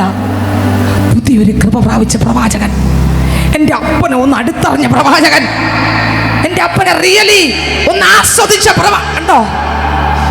ഇങ്ങനെ വന്നാൽ മാത്രമേ നമുക്ക് നമ്മളിൽ നമ്മൾ ആരാണെന്നും നമുക്ക് എങ്ങനെ പോകണമെന്നും അറിയണമെങ്കിൽ ഇങ്ങനെ എൻ്റെയും നിങ്ങളുടെ അകത്ത് വന്നേ തീരൂ. ഇത് അപ്പച്ചൻ്റെ മുമ്പിൽ വീണ് കിടന്നാൽ ദൈവം ഗിഫ്റ്റായിട്ട് തന്നാലേ ഉള്ളൂ. ഇതൊക്കെ തന്നാലേ ഉള്ളൂ. അല്ലെങ്കിൽ എന്ത് ചെയ്യാം? 1 മുതൽ 5 വരെ കീറി മുറിക്കാം. കുറച്ചുകൂടി പറയും, കൊള്ളാമെന്ന് പറയും. നമുക്കറിയാം, 1-ാം അധ്യായത്തിൽ കിടക്കുന്ന കാളതൻ്റെ കൂടെ ഇവനെ കഴുതൻ്റെ യജമാൻ്റെ പുൽത്തൊട്ടി അറിയുന്നു, എൻ്റെ ജനം എന്നെ അറിയും. നമുക്ക് പറയാം, പ്രസംഗം കേൾക്കുമ്പോൾ നല്ല പ്രസംഗം എന്ന് പറയും, പറയാം. പക്ഷേ പറയാൻ മാത്രമേ പറ്റൂ. ദൈവത്തിന് സ്തോത്രം. എന്നാൽ ഇവിടെ ഇതാ കർത്താവിനെ കണ്ടു. അവൻ, ആ മനുഷ്യൻ കണ്ടു. സ്തോത്രം. ആഴമായിട്ടും കണ്ടു. അടുത്ത വരി വായിച്ചേ. സാക്ഷാൽ നമ്മുടെ രോഗങ്ങളെ അവൻ വഹിച്ചു. നോക്കിയേ, അടുത്ത് നോക്കിയപ്പോൾ യേശുപ്പ നോക്കിയപ്പോൾ രോഗങ്ങളെല്ലാം യേശു എന്ത് ചെയ്തു? അവിടെ കണ്ടു, വഹിച്ചത് കണ്ടു, വഹിച്ചു. അടുത്ത്, നമ്മുടെ വേദനകളെ അവൻ ചുമന്നു. അപ്പോൾ യേശു അടുത്ത് കാണുക, നമ്മുടെ വേദനകളെല്ലാം എന്ത് ചെയ്തു? യേശു ചുമന്നു. ഈ 6-ൽ യേശുവാണ് അവിടെ. അടുത്ത്, നാമോ ദൈവം അവനെ ശിക്ഷിച്ചും. നമ്മൾ വിചാരിച്ചു പിതാവാകുന്ന ദൈവം എന്ത് ചെയ്യുന്നു? പുത്രനെ നിന്ദിച്ചും. ഒന്നുകൂടെ വായിച്ചാ വരി. നമ്മുടെ വേദനകൾ അവൻ ചുമന്നു. നാമോ ദൈവം അവനെ ശിക്ഷിച്ചും അടിച്ചും ദണ്ഡിപ്പിച്ചും ഇരിക്കുന്നു. ഒന്ന് ശിക്ഷിച്ചും അടിച്ചും ദണ്ഡിപ്പിച്ചും ഇരിക്കുന്നു എന്ന് വിചാരിച്ചു എന്ന് നമ്മൾ വിചാരിച്ച ഇതാണ്. ഇതുപോലെയാണ് നമ്മൾ അനേകരെ കുറിച്ച് വിചാരിക്കുന്നത്. ഇതൊക്കെ മനസ്സിലായോ? നമ്മളിതുപോലെയാണ് വിധിക്കുന്നതും വിധിയിടുന്നതും എല്ലാം ഇതുപോലെയാണ്. പക്ഷേ ഇതിൻ്റെ ഒറിജിനൽ ആർക്ക് മാത്രമേ അറിയാവൂ. നിങ്ങൾക്ക് എത്രയൊക്കെ മനസ്സിലായി? അവിടെ പറയുന്നു, യെശയ്യാവ് തന്നെ പറയുന്നു, നമ്മൾ വിചാരിച്ചു ദൈവം യേശുവിനെ ദണ്ഡിപ്പിച്ചും അടിച്ചും ഇങ്ങനെ വെച്ചിരിക്കുകയാണെന്ന് എന്ന് വിചാരിച്ചു. ഇതുപോലൊരു വിചാരമാണ് നമുക്ക് പലപ്പോഴും പലരെയും കുറിച്ചും. പക്ഷെ നമ്മളെക്കുറിച്ച് വിചാരിക്കാൻ നമുക്ക് പറ്റുന്നില്ല. ആ ക്രൂശിൽ ആഴമേറിയ യേശുവിൻ്റെ സ്നേഹം കാണാൻ നമുക്ക് പറ്റുന്നില്ല. അടുത്തവർ വായിച്ചേ. എന്നാൽ അവൻ നമ്മുടെ അതിക്രമങ്ങൾ നിമിത്തം, നമ്മൾ ചിന്തിച്ച പോലെയൊന്നും അല്ല, പിന്നെ അതിക്രമങ്ങൾ നിമിത്തം മുറിവേറ്റും, നമ്മുടെ അതിക്രമങ്ങൾ നിമിത്തം മുറിവേറ്റതാണ്. അടുത്ത് നമ്മുടെ അകൃത്യങ്ങൾ നിമിത്തം തകർന്നുമിരിക്കുന്നു. അടുത്ത് പറയുന്ന യേശു കാണുകയാണ്, നമ്മൾ വിചാരിച്ച പോലെ ഒന്നും അല്ല യേശു ഇത് അനുഭവിച്ചത്. നമ്മുടെ അകൃത്യ നിമിത്തമാണ്, നമ്മുടെ കുഴപ്പം നിമിത്തമാണ്. അടുത്ത വരി, നമ്മുടെ സമാധാനത്തിനായുള്ള ശിക്ഷ. കണ്ടോ, വെറുതെ അല്ല ഇതെല്ലാം വന്നത്. യേശു പറയുകയാണ്, നമ്മൾ വിചാരിച്ച പോലെ ഒന്നും അല്ല, നമ്മൾ സമാധാനത്തോടെ ജീവിക്കുവാൻ നമ്മുടെ സമാധാനത്തിന്റെ ശിക്ഷ അടുത്ത് അവന്റെ മേൽ ആയി. അതല്ലേ പാട്ടുകാരൻ പാടിയേ, സമാധാനമില്ലാതെ ഞാൻ അലഞ്ഞു, യേശു സമാധാനമായി എൻ്റെ അരികിൽ വന്നു. സമാധാനമില്ലാതെ ഞാൻ അലഞ്ഞു. അല്ല, യേശുവിൻ്റെ അടുത്ത് വരുമ്പോൾ നമുക്ക് എന്ത് കിട്ടും? മനുഷ്യരുടെ അടുത്ത് പോകുമ്പോഴോ പറ, മനുഷ്യരുടെ അടുത്ത്, ചില ഡോക്ടറെ അടുത്ത് പോകുമ്പോൾ സമാധാനം, ചെറിയൊരു തണുപ്പ് കിട്ടും. ഇതൊന്നും സാരമില്ലെന്നേ, വലിയ രോഗം കൊണ്ടാ പയ്യെ. ചില ഡോക്ടർമാർ പറയുന്ന കേട്ടിട്ടുണ്ടോ? നിങ്ങൾ കേട്ടിട്ടില്ലേ? ഇതൊന്നും സാരമില്ല, ഇത് 2 പ്രാവശ്യം ഗുളിക കഴിക്കും, പോകാത്ത വലിയ അസുഖമായിരിക്കും. ഈ പറഞ്ഞുകൊണ്ടിരിക്കുമ്പോൾ തന്നെ ഈ രോഗി മുക്കാലും സൗഖ്യമായി. പക്ഷെ ചില ഡോക്ടർ എന്തെന്ന് പറയുമെന്നറിയാമോ? ഇതിനെയോ 90 ദിവസം പോകുമെന്ന് അറിഞ്ഞൂടാ. ഉള്ളത് ഞാൻ പറയുകയാണെന്ന് ഡോക്ടർ അതോടും കൂടെ അടുത്ത് കുറേ വർഷം ജീവിക്കേണ്ട ആൾ അന്ന് വിഷു വീട്ടിൽ വരുമ്പോൾ തന്നെ മുക്കാലാവും. അന്ന് രാത്രി നേരം വിളിക്കുമ്പോൾ ആൾ പോയെന്ന് നിങ്ങൾക്ക് മനസ്സിലായോ? ഇങ്ങനെയുള്ള ഡോക്ടർമാരുമുണ്ട്. ഇതുപോലെ ഇങ്ങനെയുള്ള ദൈവമക്കളും പേരിൽ ദൈവമക്കളാണ്, പക്ഷേ തീപോരൊക്കെ തട്ടുന്നവരും ഉണ്ട്. നമ്മളേത് ലിസ്റ്റിലാണ്? യേശുവിൻ്റെ അടുത്ത് വരുന്നവർക്കെല്ലാം എന്ത് കിട്ടും? ഉപദേശം കിട്ടും, വഴക്ക് കിട്ടും, തണുപ്പ് കിട്ടും, കണ്ണീരൊപ്പും, പാപം ചെയ്താൽ ഇനി ചെയ്യലെന്ന് പറയും, പാപക്ഷമ കിട്ടും, രോഗസൗഖ്യം കിട്ടും, ഒറ്റപ്പെടുത്തൂല, തള്ളിക്കളയൂല, പറ്റിക്കില്ല, പിന്നെ തീ പോലെ കോരി തട്ടുന്ന വാക്ക് കിട്ടത്തില്ല, തെറ്റുണ്ടെങ്കിൽ ശിക്ഷിച്ച് വളർത്തും. ഇതൊക്കെ കിട്ടുന്നത് ആരുടെ അടുത്ത് വരുമ്പോഴാണ്? അതുകൊണ്ട് ഇവിടെ പറഞ്ഞതിൻ്റെ സമാധാനത്തിനായുള്ള ശിക്ഷ. നമ്മൾ തീയിലിരിക്കുമ്പോൾ നമ്മളോട് കുറേ കൂടെ തീയിട്ടാൽ നമ്മൾ അപ്പം തന്നെ എന്ത് ചെയ്യും? പക്ഷേ ആ തീയോടെ, ആ തീ മനുഷ്യൻ വെട്ടിയ അന്നയുടെ വഴി ഹന്നയ്ക്ക് വെട്ടിയില്ലേ? ഹന്ന അതേ റോഡിൽ തന്നെ നടന്ന് എവിടെ പോയി? ദൈവത്തിൻ്റെ മുമ്പിൽ പോയിരുന്നു അല്ലേ? ഇവൾ വെട്ടിയ നിന്ന ഹന്നയ്ക്കൊരു അനുഗ്രഹമായി മാറി.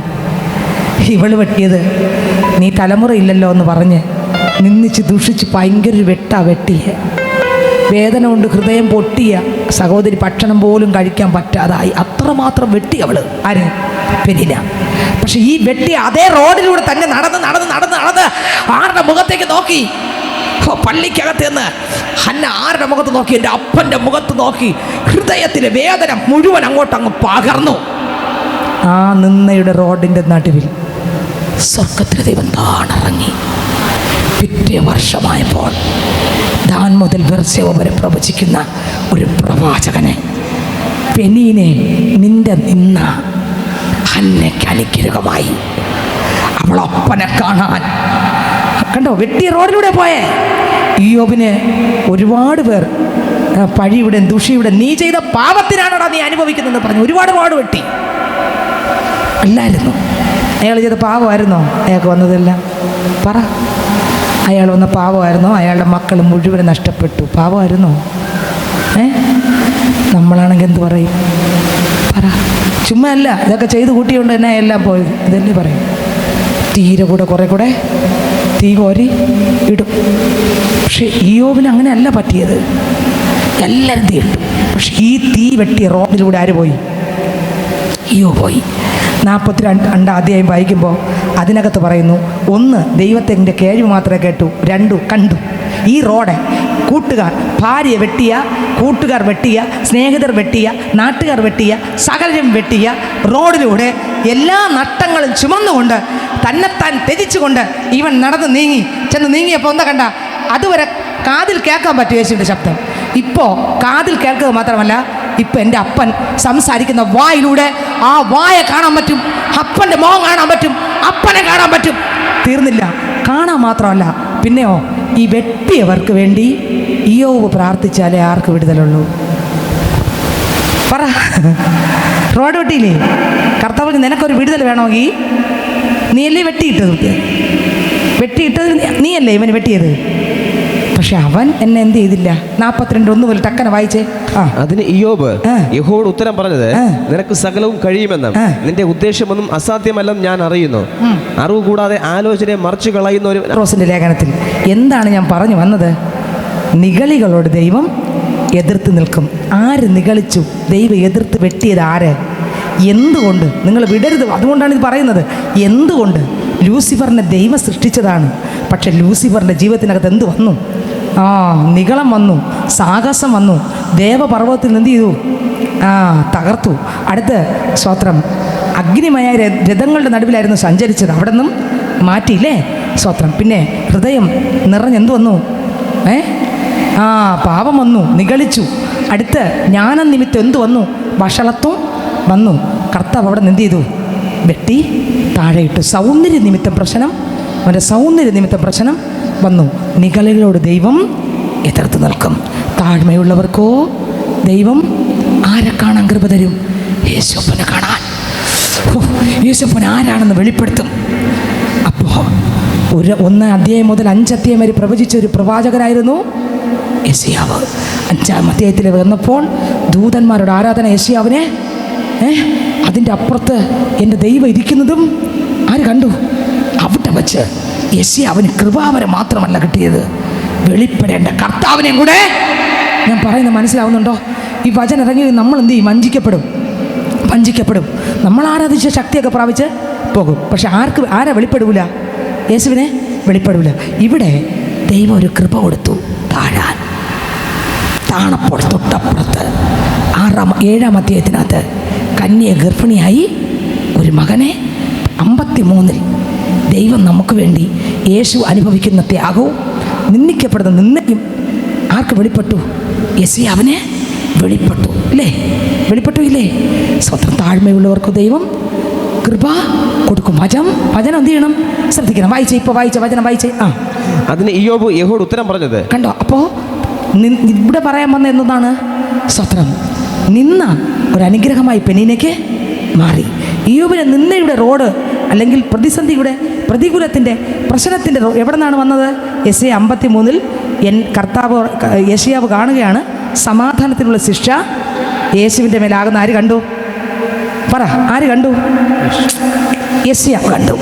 നമ്മൾ വിചാരിച്ചതുപോലെ അല്ല. നമ്മൾ വിചാരിച്ചു പിതാവ് ദണ്ഡിപ്പിച്ചു അടുപ്പിച്ചിരിക്കുന്നെന്ന് നമ്മളൊക്കെ വിചാരിച്ചു. അതുകൊണ്ടാണ് ഇതുകൊണ്ടാണ് അപ്പുറത്തുകൊണ്ടാണെന്ന് വിചാരിച്ചു. പക്ഷേ നമ്മൾ വിചാരിച്ചതുപോലല്ല. നമ്മുടെ സമാധാനത്തിനുള്ള ശിക്ഷ ആരുടെ മേലായി? യേശുവിൻ്റെ മേലെ. ഇവിടെ നിന്നാണ് എവിടെ വന്നത്? ഹന്നയുടെ അടുക്കൽ വന്നത്. കർത്താവിൻ്റെ അടുക്കൽ വന്നാൽ നമുക്ക് കിട്ടുന്ന എന്തോന്നൊക്കെയാണ് നമ്മൾ കേട്ടു. നിന്ന ദുഷിയും കേട്ട പെനീന ഹന്നയ്ക്ക് നിന്നയുടെ ദുഷിയുടെ റോഡ് വെട്ടി. അവൾ അതിലൂടെ നടന്ന് ഏലി പുരോഹിതൻ്റെ പള്ളിക്കകത്ത് വന്ന് ഹൃദയത്തെ പങ്കുവച്ചു. പിന്നെ അവളുടെ മുഖം പാടിയില്ല, കരഞ്ഞില്ല. പിറ്റേ വർഷം കണ്ണു മങ്ങിയ ദേശത്ത് കാഴ്ചയുള്ള, അഭിഷേകമുള്ള, കൃപാവനമുള്ള, ദൈവശബ്ദം കേൾക്കുന്ന, ക്രിസ്തുവിൻ്റെ സാന്നിധ്യത്തിൽ നിറഞ്ഞ ഒരു ശമൂവേൽ എന്ന ഒരു പിള്ളയെ നിന്നയുടെ റോഡിലൂടെ സഞ്ചരിച്ച ഹന്നയ്ക്ക് ദൈവം പെനീനയുടെ നിന്ന ഹന്നയ്ക്ക് അനുഗ്രഹമായി മാറി. ഇന്ന് ഇതിനകത്തിരിക്കുന്ന പൈതലെ, നിന്നെ നിന്നിച്ച് ദുഷിക്കുമ്പോഴും പരിഹസിക്കുമ്പോഴും നീ ഓർത്തോ, എൻ്റെ അപ്പൻ്റെ അടുക്കലേക്കാണ് നീ ആ വഴിയെ വരുന്നതെങ്കിൽ ഈ നിന്ന നിനക്കൊരു അനുഗ്രഹമായി. ഈ ദുഷി, ഈ പരിഹാസം, ഈ ഒറ്റ ചിലരാണെങ്കിൽ എപ്പോഴും നമ്മെ തന്നെ ക്രമീകരിച്ചപ്പാ അപ്പൻ്റെ കൃപ എനിക്ക് തരണേ, അപ്പൻ്റെ ശബ്ദം കേൾക്കാൻ, അപ്പനെ ഒന്ന് കാണാൻ, ആ ക്രൂശൊന്ന് കാണാൻ, ആ ദൂതന്മാർ ആരാധിച്ച ആരാധനയുടെ നടുവിൽ എൻ്റെ കർത്താവ് എൻ്റെ കണ്ണിനെ ഒന്ന് തുറപ്പിക്കണം. ഇത്രമാത്രം ദൂതന്മാർ ഭയപ്പെട്ട് ആരാധിച്ചെങ്കിൽ ഞാനും ഒന്ന് അങ്ങേ ആരാധിക്കേണ്ട ആരാധിക്കാം. കണ്ടോ? പെനീന നിന്നയുടെ റോഡ് വെട്ടി. പക്ഷെ കർത്താവ് അതിനകത്ത് അനുഗ്രഹത്തിൻ്റെ പാത തുറന്നു. നിന്നെ നിന്ന എല്ലാം എവിടെ എത്തുന്നുണ്ട്? എത്തേണ്ട അടുത്ത് എല്ലാം എത്തിക്കൊണ്ടിരിക്കുക. എല്ലാം അപ്പോഴപ്പോഴാണ് ഉള്ളത്. ടക്കന ദൂതന്മാർ അവിടെ ഓ ജീസസ്, ഹല്ലേലൂയ. പേടിക്കല്ലേ? പരിഹാസവും നിന്നെയും ദുഷിയെല്ലാം അപ്പോഴപ്പോഴാ ദൂതന്മാർ വന്ന്. വാക്യത്തിലുണ്ടോ? ഇല്ലേ? ഉണ്ട്. സ്വർഗത്തിൽ നമുക്കൊരു ദൂതനുണ്ടല്ലേ? നമുക്കുള്ള ദൂതന്മാരെപ്പോഴും കണ്ടുകൊണ്ടിരിക്കുന്നത് വചനമുണ്ട്. ഭൂമിയിൽ മാത്രമല്ല നമ്മുടെ കൂടെ ദൂതന്മാർ. നമുക്കുള്ള ദൂതന്മാർ എവിടെയുണ്ട്? സ്വർഗത്തിലുമുണ്ട്. അപ്പോഴപ്പോഴുള്ള എല്ലാം ഇവിടെ കൊണ്ടുകൊടുത്തോണ്ടിരിക്കുക. പേടിക്കല്ലേ? അപ്പോൾ കന്ന പ്രാർത്ഥിച്ചപ്പോൾ കന്നയുടെ എല്ലാം മുഴുവൻ നിന്നയും ദുഃഖവും പ്രാർത്ഥന എല്ലാം ദൂതന്മാർ എവിടെ കൊണ്ടുകൊടുത്തു? തൊട്ടപ്പുറത്ത് എന്ത് നടന്നു? അത്ഭുതം നടന്നു. അതുപോലെ ഇയ്യോബിനും ഭാര്യ വരെ റോഡ് വെട്ടി. എന്തെല്ലാം പറയാൻ പറ്റും അതെല്ലാം പറഞ്ഞ് റോഡ് വെട്ടി. എന്തെല്ലാം നിന്ദിക്കാൻ പറ്റും നിന്ദിച്ച് റോഡ് വെട്ടി. കൂടെ നടന്ന് ഒരു ഇലയിൽ നിന്ന് ഉണ്ടവരെല്ലാം റോഡ് വെട്ടി. കൂട്ടുകാരന്മാരും തകർത്ത് തരിപ്പണാക്കുന്ന വാക്ക് പറഞ്ഞ് റോഡ് വെട്ടി. അവസാനം ഇയ്യോബ് അതുവരെ ദൈവത്തിൻ്റെ ശബ്ദം മാത്രമേ കേൾക്കാൻ പറ്റൂ. ഇപ്പോൾ ദൈവത്തെ കണ്ടപ്പോൾ ഇയ്യോബ് തകർന്നു. തൻ്റെ കുറവുകൾ ഉണർന്നു, കരയാൻ തുടങ്ങി, പൊടിയിലും ചാരത്തിലും വീണു അനുദപിക്കാൻ തുടങ്ങി. അടുത്ത വരി, നിനക്ക് സകലം കഴിയുമെന്നും നിന്റെ ഉദ്ദേശമൊന്നും അസാധ്യമല്ലെന്നും ഞാൻ അറിയുന്നു. അറിവ് കൂടാതെ ആലോചനയെ മറിച്ചു കളയുന്ന ഒരുവൻ ആർ? അങ്ങനെ എനിക്ക് അറിഞ്ഞുകൂടാതെ വണ്ണം അത്ഭുതമേറിയത് ഞാൻ തിരിച്ചറിയാതെ പറഞ്ഞുപോയി. കേൾക്കണമേ, ഞാൻ സംസാരിക്കും. ഞാൻ നിന്നോട് ചോദിക്കും, എന്നെ ഗ്രഹിപ്പിക്കണമേ. ഞാൻ നിന്നെ കുറിച്ച് ഒരു കേൾവി മാത്രമേ കേട്ടിരുന്നുള്ളൂ, ഇപ്പോഴോ എന്റെ കണ്ണാൽ നിന്നെ കാണുന്നു. അയ്യോ, നിങ്ങൾ വെട്ടിയ നല്ലതായി, അപ്പച്ചനെ കണ്ടല്ലോ. അടുത്ത വരി, എന്നെ തന്നെ വെറുത്ത് പൊടിയിലും ചാരത്തിലും കിടന്ന് അനുദപിക്കുന്നു. അവിടെ വെച്ചാണ് വെറുപ്പ് വന്നത്. അടുത്ത് ആര് വെറുത്തു? ആരെ? ഇയ്യോബ് തന്നെ വെറുത്തു. അടുത്ത വരി, യഹോവ ഈ വചനങ്ങൾ ഇയ്യോബിനോട് അരുളി ചെയ്ത ശേഷം യഹോവ തേമാന്യനായ എലീഫസിനോട് അരുളി ചെയ്തത്, റോഡ് വെട്ടിയില്ലേ? എല്ലാരും വിളിച്ചു. നിന്നോടും നിന്റെ 2 സ്നേഹിതന്മാരോടും എനിക്ക് കോപം ജ്വലിച്ചിരിക്കുന്നു. എന്റെ ദാസനായ ഇയ്യോബിനെ പോലെ. റോഡ് വെട്ടിയില്ലേ? അവരെയൊക്കെ ആര് വിളിച്ചു? പേര് പറഞ്ഞ് ആര് വിളിച്ചു? ഇതാണ് കാര്യം. റോഡ് വെട്ടിച്ചു. ആ റോഡ് ആര് നടന്നു പോയി? ഇയ്യോബ് നടന്നു പോയി. അടുത്ത വരി, എന്റെ ദാസന ഇയ്യോബിനെ പോലെ. കണ്ടോ? ഇപ്പൊ ആരാ സംസാരിക്കുന്നത്? ഈ റോഡിന്റെ നടുവിൽ ഇറങ്ങി നമ്മൾ വിട്ടുകൊടുക്കുക. ഒരു ദിവസം വിട്ടില്ലേ റോഡ്? അവിടെ ഇനി ഇറങ്ങി വാ എന്ന് പറഞ്ഞ് നമ്മളെ വിളിക്കുമ്പോഴാണ് മനസ്സിലാവുന്നത്, ദൈവമേ പൊന്നേ, അവിടെ വല്ല രക്ഷയുണ്ടോ? അതുകൊണ്ട് നമ്മുടെ ജീവിതത്തിനകത്ത് എപ്പോഴും ക്രമീകരിക്കപ്പെടട്ടെ. ഈ ലൂസിഫറിൻ്റെ അകത്ത് വന്നതുപോലെ നമ്മളകത്തൊരു നികളം വന്ന് വെട്ടേറ്റ് വീഴരുത്. ഒരിടവും വിട്ടുകൊടുക്കല്ല. അടുത്തവർ വായിച്ചേ. നിങ്ങൾ എന്നെക്കുറിച്ച് വിഹിതമായി സംസാരിച്ചിട്ടില്ല. നിങ്ങൾ എത്ര പേർക്ക് ഇത് മനസ്സിലാകയാൽ നിങ്ങൾ 7 കാളയെയും നോക്കിയേ, 7 കാളയെയും 7 ആട്ടക്കൊറ്റനെയും നിങ്ങൾ വീട്ടിൽ പോയി ഇത്രയും വചനം ഒന്നുകൂടെ വായിക്കണേ. ഇതിന്ന് എത്ര വാക്യം വായിച്ചോ അതെല്ലാം വായിക്കണം. അടുത്ത്, എന്റെ ദാസന ഇയ്യോബിന്റെ അടുക്കൽ കൊണ്ടുചെന്ന്. ഇതെല്ലാം കൊണ്ട് ഇപ്പൊ എവിടെ പോകണം? നിങ്ങൾ വെട്ടിയില്ലേ റോഡ്? ആർക്കെതിരെയാണോ വെട്ടി അവൻ്റെ അടുത്ത് വാ. അടുത്ത്, നിങ്ങൾക്ക് വേണ്ടി ഹോമയാഗം കഴിപ്പീൻ. ഇനി അടുത്ത വരി, എന്റെ ദാസന ഇയ്യോബ് നിങ്ങൾക്ക് വേണ്ടി പ്രാർത്ഥിക്കും. ആര് പ്രാർത്ഥിക്കണം? ഇത് ആർക്കോ ദൂതുന്നത്. ആര് പ്രാർത്ഥിക്കണം? നീ വെട്ടിയില്ല ഇതുവരെ, നിനക്കൊരു വിടുതൽ വേണമെങ്കിൽ ഇന്ന ആള്. കണ്ടോ? നീ വെട്ടിയല്ലോ. ആർക്ക് വേണ്ടിയാ വെട്ടിയേ? പാവപ്പെട്ട പറയാൻ പാടില്ലാത്തത് നീ എന്ത് ചെയ്തു? പറഞ്ഞു ഒരുപാട് വെട്ടിയില്ലേ? എന്നാൽ അവൻ അപ്പോഴും ദൈവത്തിൻ്റെ മുമ്പിൽ കളങ്കമില്ലാതെ നിന്ദിക്കുമ്പോഴും ദൂഷിക്കുമ്പോഴും ഒറ്റപ്പെടുത്തുമ്പോഴും തള്ളിപ്പറയുമ്പോഴും ഒട്ട് കഷ്ടം വെച്ച് ചുരണ്ടിക്കോ, നീ അനുഭവിക്കട്ടെ. നീ ചെയ്തതിൻ്റെ ഞങ്ങൾക്കാർക്കും കുഴപ്പമില്ലല്ലോ, നിനക്ക് മാത്രം ചുരണ്ടൊക്കെ കിട്ടിയല്ലോ. ഭാര്യ പറഞ്ഞ് തേച്ച് കളഞ്ഞ് ചത്തുകള, കുഞ്ഞുങ്ങളെ തകർത്തു, സമ്പത്തും തകർത്തു, മൃഗവും തകർത്തു, എന്തിന് കിടക്കുന്നു? ഉണ്ടോ? എല്ലാവരും വെട്ടി. പക്ഷെ അവസാനം സ്വർഗം ഇറങ്ങേണ്ട സമയത്ത് ഇറങ്ങി. പലരും പലർക്കെതിരെ വെട്ടിക്കൊണ്ടിരിക്കുക. ചിലപ്പോൾ ഒരു ദിവസം ഈ വചനം ചിലപ്പോൾ അവിടെ വന്നുകൂടാന്നില്ല. വെട്ടിയന്മാരെല്ലാം വിളിച്ചിട്ട് അവരോട് പറയില്ല എന്ന് പറയാൻ പറ്റില്ല. കർത്താവിനെ ഇതൊക്കെ അറിയാം. നമ്മൾ ചിന്തിക്കണം, ആർക്കെങ്കിലും റോഡ് നമ്മൾ വെട്ടുകയാണോ? ആ ലൂസിഫറിനെ പോലെ ഇത്രയും ദൈവമൊക്കെ കൃപയൊക്കെ തന്ന് എൻ്റെ അപ്പൻ്റെ ജീവൻ്റെ പുസ്തകത്തിൽ പേരൊക്കെ എഴുതി നമ്മൾ വച്ചിരിക്കുമ്പോൾ വല്ലാത്തൊരു സാഹസമൊക്കെ അകത്തങ്ങോട്ട് കയറി നിഗളിച്ചിരിക്കുകയാണോ? എന്നിലുള്ള കുറവ് കാണാൻ പറ്റാതെ മറ്റുള്ളവരെ കണ്ട് അവരെ വിമർശിച്ച്, അവരെ തെറ്റിദ്ധരിച്ച്, അവരെ മോശക്കാരാക്കി, അവരെ കരയിപ്പിക്കുന്ന ഒരാളാണോ ഞാൻ നിങ്ങളും? നമ്മളറിയത്തില്ല. ഇത് ഒരു മരുന്നിലും പോവില്ല. ഇത് കണ്ണ് തുറന്നേ തരും. എൻ്റെ അപ്പൻ ഇറങ്ങി. അടുത്തവർ വായിച്ചേ. ഞാൻ അവൻ്റെ മുഖം ആദരിച്ചു നിങ്ങളുടെ മൂഢതയ്ക്ക് തക്കവണ്ണം. നോക്കിയേ, ഇത്രയും നേരം ഇവർ വെട്ടിയത് മൂഢത ഉണ്ടായിരുന്നു. നിങ്ങളുടെ മൂഢതയ്ക്ക് തക്കവണ്ണം നിങ്ങളോട് ചെയ്യാതിരിക്കും. ഇവൻ പ്രാർത്ഥിച്ച നിങ്ങളുടെ മൂഢതയ്ക്ക് തക്കവണ്ണം ചെയ്യാതിരിക്കും. പ്രാർത്ഥിച്ചില്ലെങ്കിലോ ചെയ്യുമെന്നാണ് അതിൻ്റെ അർത്ഥം. അപ്പം വെട്ടി, പല രീതിയിലും വെട്ടി. പക്ഷേ ദൈവം എല്ലാ വെട്ടും കണ്ടോണ്ടിരുന്നു. അയ്യോ, ആരെ ഒന്നും പറഞ്ഞില്ല. ഖന്നയ്ക്കും ആരെ ഒന്നും പറയില്ല. അവൾ പറഞ്ഞ ആർക്കും എറിക്കുകയില്ല. പക്ഷേ ഇറങ്ങേണ്ടവൻ 2 സ്ഥലത്ത് ഇറങ്ങി. കണ്ടോ, ഇന്ന് ഇതിനകത്തിരിക്കുന്ന പൈതൽ നിനക്ക് വേണ്ടി ഇറങ്ങുന്നൊരു ദൈവം ഉണ്ടെന്നാ പറഞ്ഞു വന്നേ. സ്തോത്രം. ദൈവം നിഗളികളോട് എതിർത്ത് നിൽക്കും. താഴ്മയുള്ളവർക്കോ ദൈവം എന്ത് കൊടുക്കും? കൃപ. ബാക്കി നിങ്ങൾ വീട്ടിൽ പോയി വായിച്ചാൽ മതി. യെശയ്യാവ് അടുത്ത വാക്യം വായിച്ചേ, ടക്കനെ പോട്ടെ. നേരത്തെ വായിച്ചത് സമാധാനത്തിന്റെ ശിക്ഷ അവന്റെ മേലായി. പാട്ടുകാരൻ പാടി സമാധാനമില്ലാതെ ഞാനല്ല ഇന്ന് അവസാനം ആ പാട്ട് പാടി നമുക്ക് പാടി ആരാധിക്കാൻ സമയമില്ലാത്തതുകൊണ്ട് അടുത്ത് അവന്റെ അടിപ്പിണരുകളാൽ അവന്റെ യെശയ്യാവ് നോക്കിക്കൊണ്ടിരിക്കുക. എല്ലാവരെയും സൗഖ്യപ്പെടുത്താൻ ആ കൈ അങ്ങോട്ട് നീട്ടി കൊടുക്കുകയാണ്. ആ അടിപ്പിണരിലൂടെ എന്ത് കണ്ടു?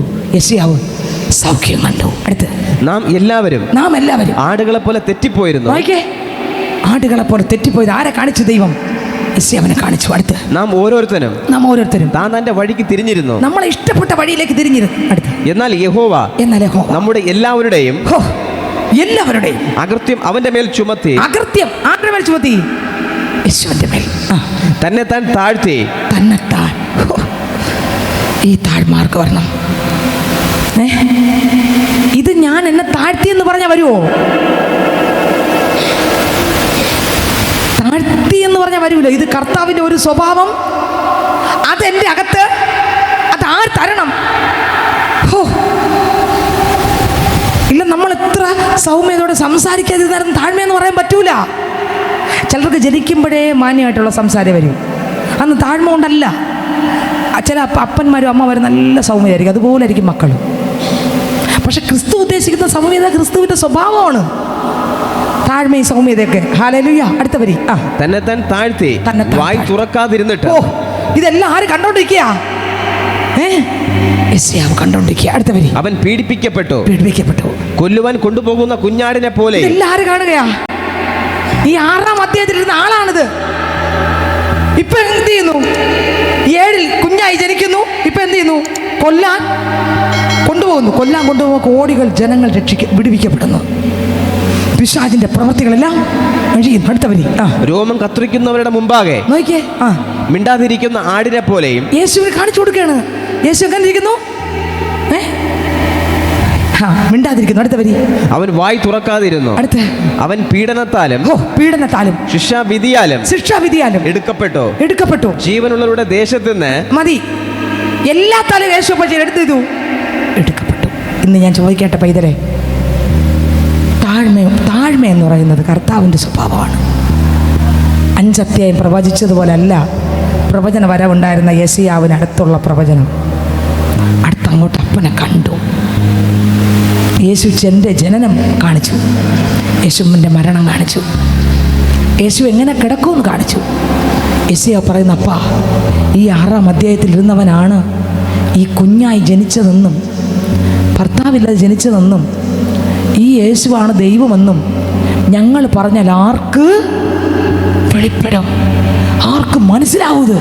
നിങ്ങൾക്ക് മനസ്സിലാവുന്നുണ്ടോ? ഇന്നത്തെ വചനം മനസ്സിലായോ എല്ലാവർക്കും? ആർക്ക് മനസ്സിലാവും? സ്വതം യെശയ്യാവിൻ്റെ 5 അധ്യായമുള്ള പോലെ അല്ല. അടുത്ത അയാൾ മൊത്തം പൊട്ടി തകർന്നു. ഇവിടെ വെച്ച് 6-ാം അധ്യായത്തിൽ തകർന്നു. ഇതുപോലെ ഞാൻ നിങ്ങൾ എന്ത് ചെയ്യണം? തകരണം. നിഗളികളോട് ദൈവം, താഴ്മയുള്ളവർക്കോ ദൈവം കൃപ തരും. അടുത്ത പത്രോസിന്റെ അടുത്ത വാക്യം കൂടെ വായിച്ച് പ്രാർത്ഥിക്കുന്നു. വായിച്ചേ. താഴ്മയുള്ളവർ കൃപ നൽകുന്നു. അതുകൊണ്ട് അവൻ തക്ക സമയത്ത് നിങ്ങളെ ഉയർത്തുവാൻ. തക്ക സമയത്ത് ഉയർത്തു. ഉറപ്പാ. തക്ക സമയത്ത് ഹന്നയുടെ അടുക്കൽ ആരിറങ്ങി? ദൈവം ഇറങ്ങി. തക്ക സമയത്ത് ഇയ്യോബിന്റെ അടുക്കൽ ആരിറങ്ങി? ലൈവായിട്ട് ആരിറങ്ങി? വെട്ടിയവരുടെ എല്ലാം പേര് ആര് വിളിച്ചു? ഈയോ വിളിച്ചോ? ദൈവം വിളിച്ചോ? ഈയോ എന്തെങ്കിലും വേണ്ടിയോ? ഈയോ വിളിച്ചോ? ദൈവം വിളിച്ചോ? ഓ, നമ്മൾ വിളിക്കണോ ദൈവം വിളിക്കണം? ഓ, സ്തോത്രം. ഹല്ലേലൂയ. അവൻ തക്ക സമയത്ത് മറക്കല്ലേ, തക്ക സമയത്ത്. ഇന്നത്തെ ഇതെല്ലാം പോവും, ഇന്നത്തെ ഇതൊന്നും കാണില്ല. തക്ക സമയത്ത് അവൻ നിങ്ങളെ ഉയർത്തുവാൻ ആ ദൈവത്തിൻ്റെ ബലമുള്ള ആ ദൈവത്തിൻ്റെ കൈ എങ്ങനെയുണ്ട്? ബലമുള്ള കൈ കീഴിൽ കാണിപ്പിൻ. അടുത്ത വരി കൂടെ. അവൻ നിങ്ങൾക്കായി കരുതുന്നതാകയാൽ. കർത്താവ് നിങ്ങൾക്കായി കരുതുന്നു. വേദനിക്കണ്ട. എല്ലാം കരുതുന്ന ഒരു ദൈവമുണ്ട്. കരുന്നാകയാൽ നിങ്ങളുടെ സകല ചിന്താകുലവും. നമുക്ക് ഒരുപാട് ചിന്തയുണ്ട്, വേദനയുണ്ട്, ഭാരമുണ്ട്. അപ്പാ ഇങ്ങനെയൊക്കെയാണല്ലോ അപ്പ, എന്ത് ചെയ്യാൻ ഞാൻ എന്ത് ചെയ്യാൻ? വേദനയുണ്ട്, എല്ലാം കർത്താവ് കാണുന്നുണ്ട്, പേടിക്കണ്ട. ഇയ്യോബിനെ കണ്ടില്ലേ? ഹന്നെ കണ്ടില്ലേ? കണ്ടോ ഇല്ലയോ? കണ്ടോ? സ്വന്തം കണ്ടു. ദൈവം ഇറങ്ങിയില്ലേ? ഇറങ്ങി. ആ കണ്ട ദൈവം പറയുന്നു, മക്കളെ കരുന്നുണ്ട്, നിങ്ങളുടെ സകല ചിന്താകുലവും അടുത്ത വരി അവന്റെ മേൽ ഇട്ടുകൊള്ളുവിൻ. മതി. നിങ്ങളുടെ സകല ചിന്താകുലവും അവൻ്റെ മേൽ ഇട്ടോ. എല്ലാ ഭാരവും മാറ്റാൻ യേശു വന്നിട്ടുണ്ട്. സ്വത്ര ദൈവം നിഗളികളോട് എതിർത്ത് നിൽക്കുന്നു, താഴ്മയുള്ളവർക്കോ ദൈവം കൃപ തരുന്നു. ചിലതൊക്കെ കിട്ടുമ്പോൾ നമുക്ക് നിഗളം വരാം. അങ്ങനെ എവിടെയെങ്കിലും ഉണ്ടോ? അഭിഷേകം കിട്ടി, ഒരു നീളം വരാം. പാടാൻ കൃപ കിട്ടി, ഒരു നീളം വരാം. പ്രസംഗിക്കാൻ കൃപ കിട്ടി, ഒരു നീളം വരാം. പക്ഷേ താഴ്മ വരണമെങ്കിൽ നിഗളം സാത്താൻ്റെതാണ്, താഴ്മ യേശുവിൻ്റെതാണ്. ഓ, ഏത് വേണം? നിഗളം സാത്താൻ്റെതാണ്, താഴ്മ യേശുവിൻ്റെതാണ്. ഏത് നമുക്ക് വേണം? സ്വന്തം. അവൻ നിങ്ങൾക്കായി കരുതുന്നതാകയാൽ നിങ്ങളുടെ സകല ചിന്താകുലവും അവൻ്റെ മേൽ ഇട്ടുകൊടുപ്പിൻ.